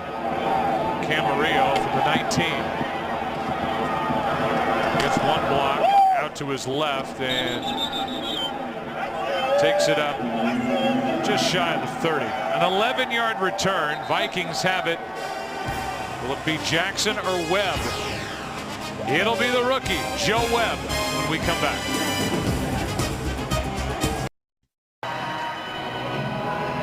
So now Joe Webb, who went to the combine as a wide receiver. Troy told you that they turned him back into a quarterback. First player in NCAA history to throw for over 2,000 yards and rush for over 1,000 yards in consecutive seasons. He played at Alabama Birmingham. He's got a big arm, returned a kick last week and strained a hamstring. Here's one batted down.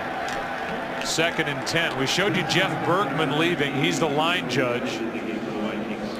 And just to finish off the story, you'll see him come to the 12, cut in, and then he looks behind him like somebody hit him with something. It looked like his calf just popped on him. Yeah, I've pulled both of my calves when I was playing, and that's exactly what you think when it happens. You think somebody's hitching the back of the leg with a bat or something, and that's why he was looking behind him. 2nd down and 10. Delayed handoff to Gerhardt. Rookie to rookie, and a penalty flag comes in on a 4-yard carry by Toby Gerhardt. Holding, 38 offense, 10-yard penalty, 2nd down. That's Tahi. It's against the Vikings, and we go for a game break. Here's Kurt Menefee. And once again, the Ravens are doing it to the Texans. Joe Flacco hooking up with Derek Mason again. This time, 26-yard score, his 2nd of the day. It's 21-0 Baltimore in control just before halftime. Don't forget Sunday, Saints at the Ravens here on Fox. Yeah, that's another big game this week, Kurt. Glad you reminded us. The Saints at the Ravens, who are on their way to 9-4, a game behind the Steelers, who won at home big in a driving rainstorm over Cincinnati on Sunday. Here's Gerhardt on second down. He picked up 5. It'll be third down and 15. And Gerhardt, he's gotten more carries here over the last couple of weeks, and then what do you have, a hamstring injury last week, and that, in fact, Joe Webb's got a hamstring injury as well. They put in a package. They've had a package in for him each week during the season, and finally last week they were going to unveil it on the first play of the game. He pulled up with a hamstring injury, and so he's not going to be able to run too well probably here tonight. Here's a screen for Gerhardt, and there's Tuck making the play. Ribs are fine as Justin Tuck hauls down Gerhardt after a gain of only 1, and this Giants defense is still working. 21-3 game with under 11.5 to go. Well, I think that's the biggest difference that I've seen from this year going back to last year's defensive unit is just this, the effort and the way that they're flying around. I mean, last year it just didn't seem like even close to the same defense that they had been, prior to that, and now they're back to looking the way that they did a couple of years ago when they were just dominating the league. Fair catch by Blackman. Will hauls it in after a 47-yard punt. Giants have it. They'll try to eat some of the clock here with under 11 to go in Detroit. How about the NFC playoff picture there? The division leaders at the top. This is why we said earlier there could be a 10-win team that doesn't make the playoffs. Somebody's going to come out of the West. Right now it's St. Louis on top. You've got New Orleans, they're rolling. The Giants 8-4, about to be 9-4 it appears. Then you've got Tampa Bay with 8 wins, Green Bay with 8 wins. Who knows where Aaron Rodgers is? He had to leave yesterday's game right here in Detroit with a concussion.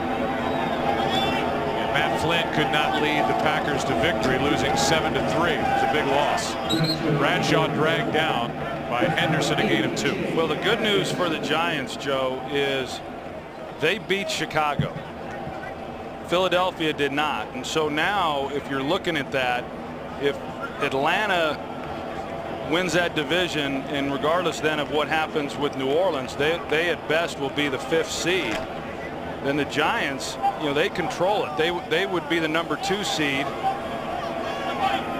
and have the first round bye. So that win against Chicago earlier in the year could prove to be big, and it could prove to be costly for the Eagles. That was a game they had 10 sacks and knocked Cutler out of the ball game. Here's Bradshaw, and that's how smart Ahmad Bradshaw is, wanting to run the clock.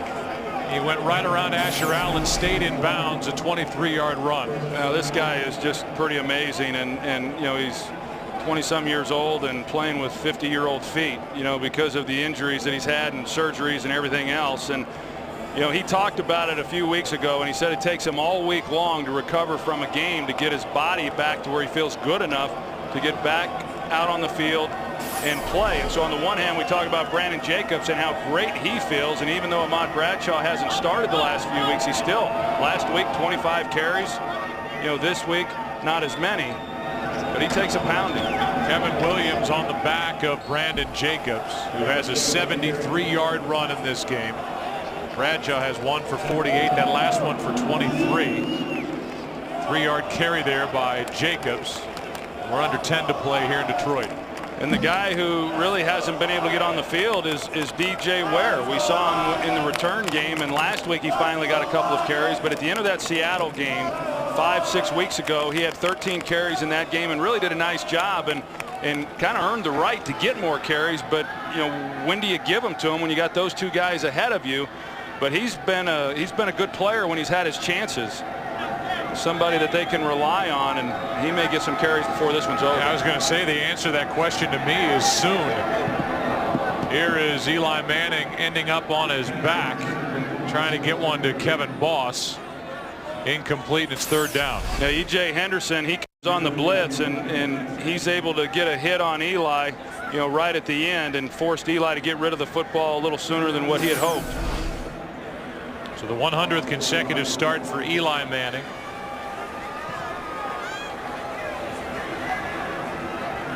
And there are the numbers. He's been hit 7 times, knocked down 3 times, and sacked once. First sack that this offensive line has given up in 6 games. 3rd down and 7, and Eli Manning completes it for a gain of 1 to Bradshaw. Here's a game break. Here's Kurt Menefee. Talk about your hurry-up offense. Houston, 7 plays in 55 seconds and a touchdown. Matt Shaw to Andre Johnson, 46 yards on the score, and at halftime, it's a 21-7 Baltimore Ravens lead. Joe, Troy, and Pam. You know, I keep forgetting there's another game being played tonight. Do you really now?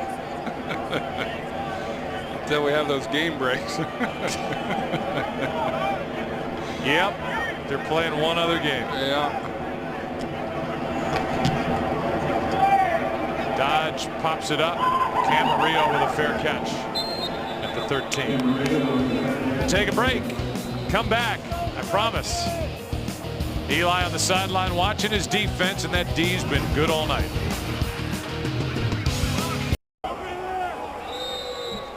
They're looking at Ahmad Bradshaw on the sideline, and now they're wrapping up that left wrist. He'd been bothered during the week by a right wrist injury. He said both wrists have been bothering him this year, and he had the left one pinned underneath him on that short 1-yard completion from Eli Manning. So that's not what the Giants need going into that big game against the Eagles. Here's Gerhardt, a gain of 3, and we go back to Bradshaw on that 3rd down catch. Just 1 yard where they're dominating this game, and Giants have to hope that's no long-term issue for Ahmad Bradshaw. Well, you can see that it was bothering him. He had it wrapped up pretty good already coming into the game. Marion just dropped it. Wide open and dropped it. As Tavares Jackson is back in the game for Minnesota. Going to follow up on Ahmad Bradshaw at 5'9" and 190 pounds. It's hard to imagine any part of his body not bothering him at this stage of the season. You talked about the 25 carries last week. Tom Coughlin said that was probably too much for him. By far his career high in carries, and he's over 1,000 yards. And that's before they put the wrap on that left wrist. It's 3rd down and 7.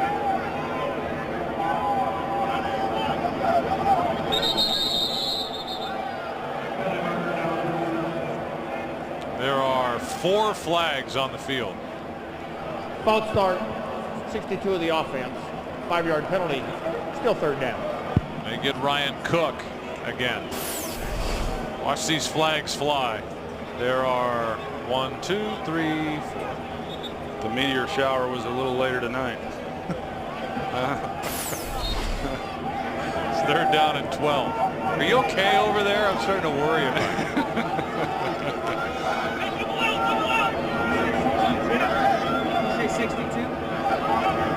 And here's another snap. Goes over the head of Jackson, and let's see the call. Did he get it out? They're saying 4th down outside the end zone, no safety. Antrell Roll was there to cover up, and this has been just an awful offensive performance by the Vikings. Well, this one wasn't even close. I mean, the first one was on Tavares Jackson, and then this one was just lollipopped right over his head. That's the kind of night, I guess you could say that's the kind of season it's been for the Minnesota Vikings. I'm not so sure he's out of the end zone. No, I'm not either. Mike Pereira tells us that's a reviewable play. But they get the snap away before Coughlin can challenge it. Blackman from inside the 45. Nice move, but doesn't go any farther. 56-yard punt. Here's the snap. It's up and sideways. No safety. Giants have it up by 18.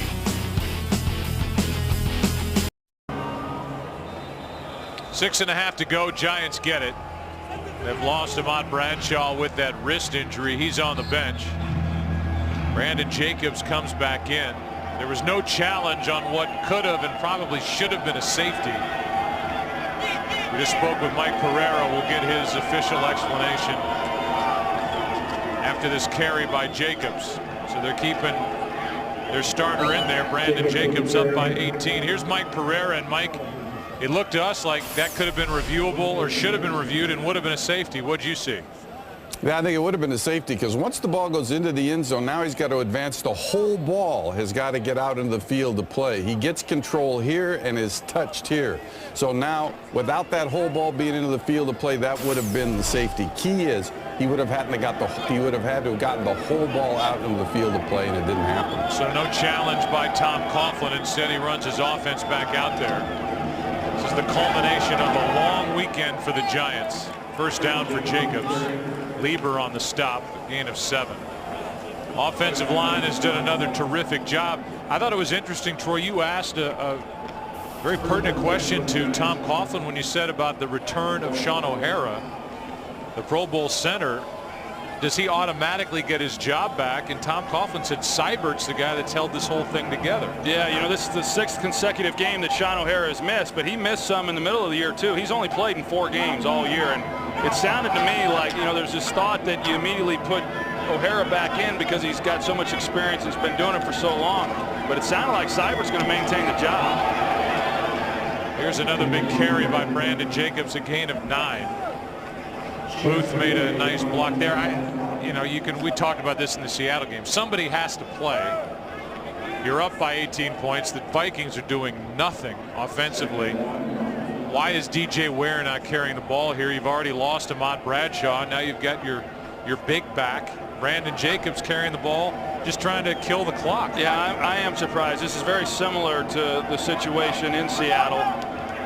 Only there's there's less time on the clock right now, but I know they trust DJ Ware, and he's done a nice job when given his chances. I'm surprised Jacobs is carrying the ball also.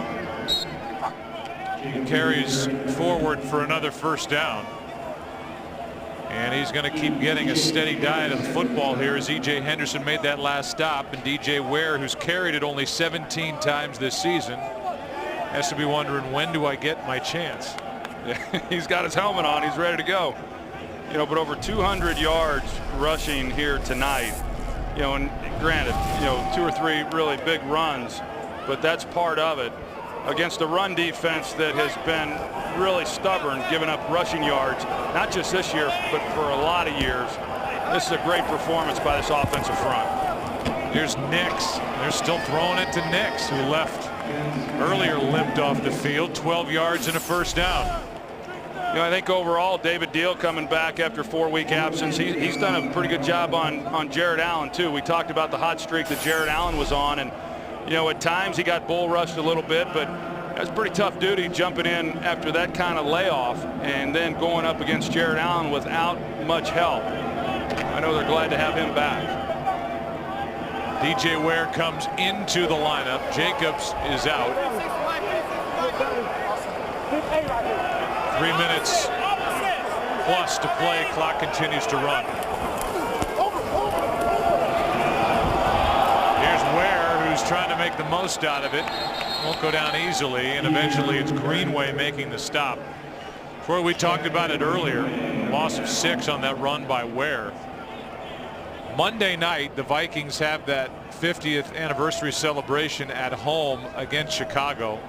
They're trying to scramble to get the dome ready.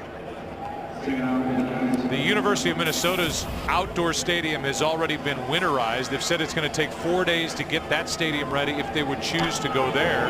That's an outdoor stadium. Otherwise, they're going to have to take another home game on the road, and I would imagine cancel the 50th anniversary celebration. Fran Tarkington is supposed to be a participant in that as DJ Ware goes forward for 4. Yeah, Fran Tarkington got a call from his old ball coach, Bud Grant, and Coach Grant had heard that Tarkington was not going to be able to make it in, and he called him and told him how much it would mean for him to be there. And Fran Tarkington, as he said, you don't turn down Bud Grant. But you're right. I mean, and it sounds like Leslie Frazier would like to play that game outdoors there in Minnesota. 2 minutes left here in Detroit. Giants up 18. We're going to go ahead and project the Giants as winners of this game, and now they're 9-4, even though there are 2 minutes left. And they take on the team they're tied with on top of the NFC East next week at home against Philadelphia. Here's a little screen to DJ Ware, showing what he can do, and he stepped out before he could pick up the first down. So it is a gain of 12 and 4th down. Here's that matchup. Have we talked enough about this matchup on Sunday? A short week of preparation for the Giants as their coaching staff has already worked on that game plan. They did that starting today. And it's one of 4 early games on Fox, along with the Saints at the Ravens. Well, that game's going to be a lot of fun. As far as the shortened work week for the coaches, there's not going to be any surprises in that game. These two teams know each other as well as anyone, and you know, for the players, it's a little bit of a challenge. You get one less day to recover, but I am really excited about that one. You know, it's two great teams that are battling it out, just as you'd come to expect for the NFC East Division title. Before a 4th and 1, Giants call a timeout as the play clock was running out. Let's go for a game break. Here's Kurt Menefee. Well, we just wanted to make sure you remembered there was another game going on tonight. Baltimore at Houston, and it's, well, really not that competitive. David Reed takes the second half kickoff for the Ravens and returns it 103 yards for the touchdown. Baltimore in firm control, up on Houston 28-7 as they start half number 2. You know, guys, I got a text from Troy asking for one more game break. That's why I did that. Hey, and we appreciate it. Nobody loves game breaks like me, Kurt. Gruden must have loved that return for the touchdown. It's 4th down and 1 here. Next on Fox, your late local news. Usually you say except on the West Coast, but we're not on in the West Coast.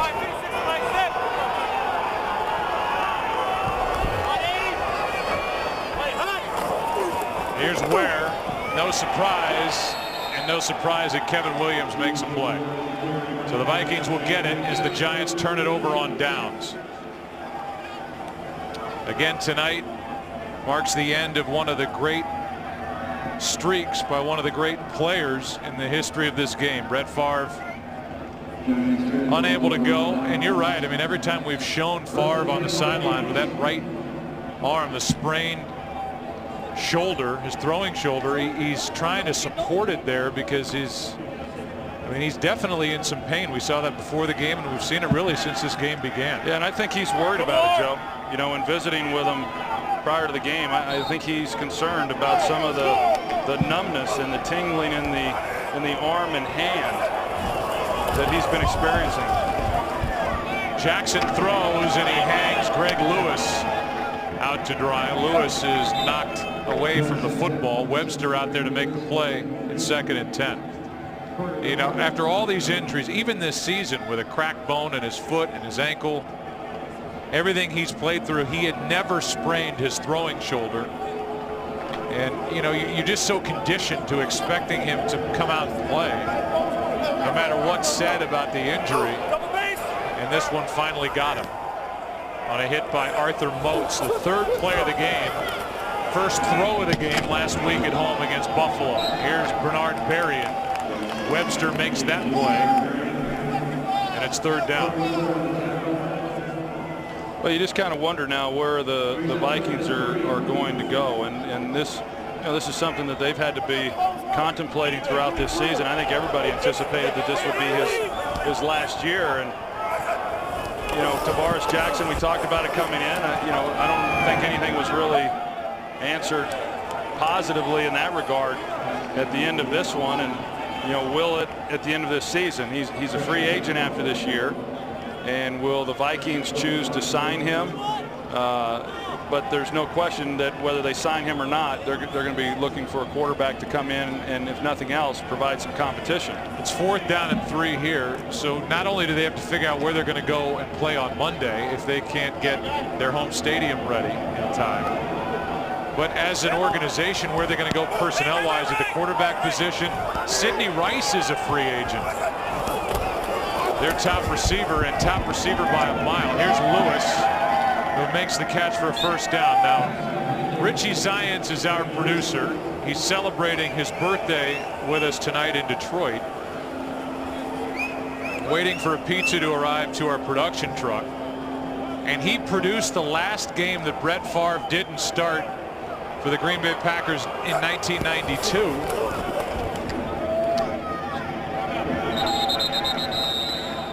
He came in for an injured Don Majkowski, and Richie Zients was producing that game. And now here he is producing the first game that Favre hasn't started since that 92 season. Richie Zients has bookended this great streak of Brett Favre. It's been a full career for Richie Zients, hasn't it? You think that's it for Zients? We're assuming that's it for Favre.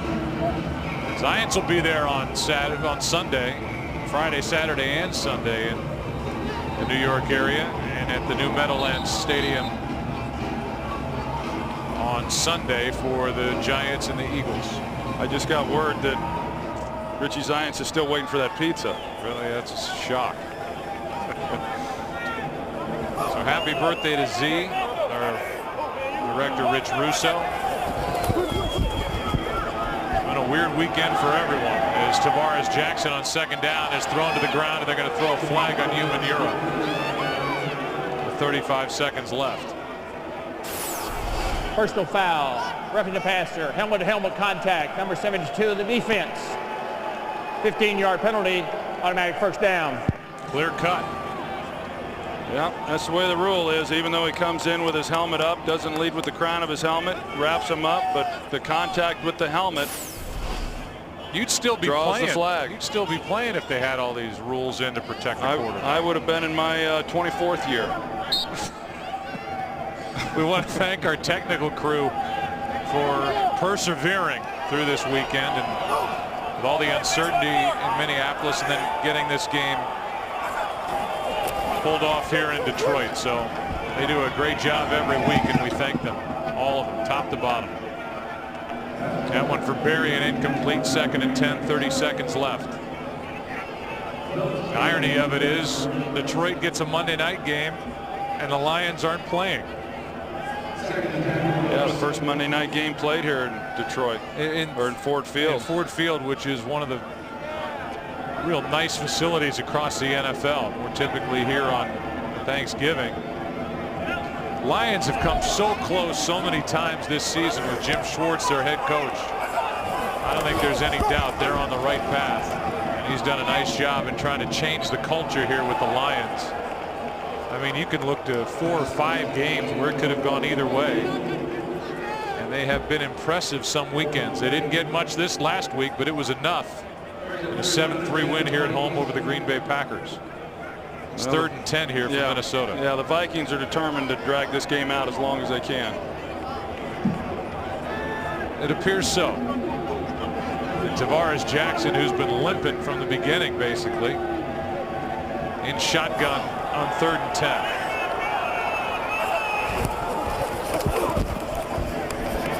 And now Jackson gets away from Jason Pierre-Paul and throws it out of bounds.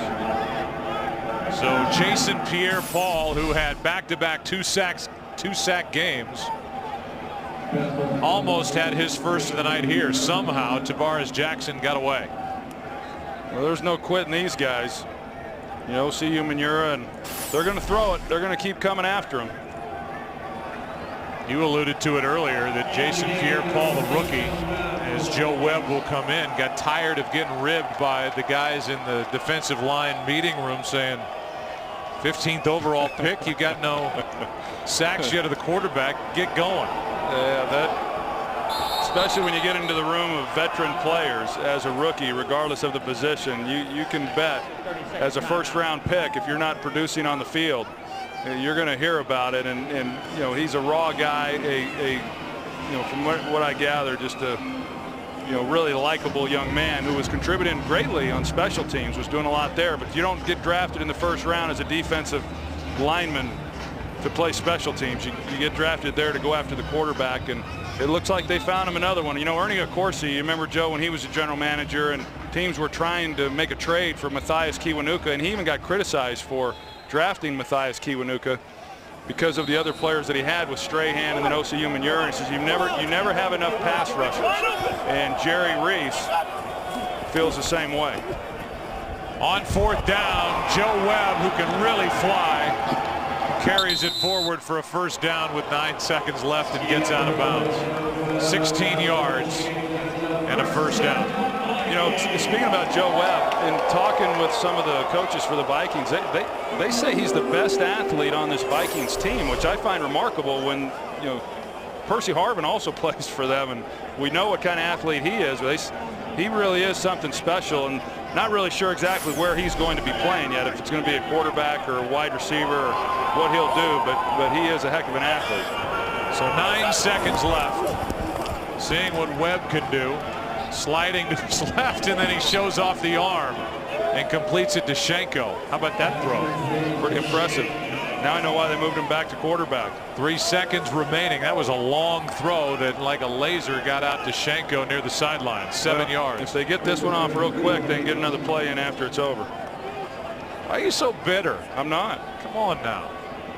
This is a thrilling finish here in Detroit. It is for Joe Webb, and this will be the first loss. No Vikings head coach had ever started 3-0, and that will continue as Leslie Frazier will go to 2-1. Webb floats it up. That's the end of the game, barring a defensive foul, and this thing comes down incomplete. We are finished in Detroit.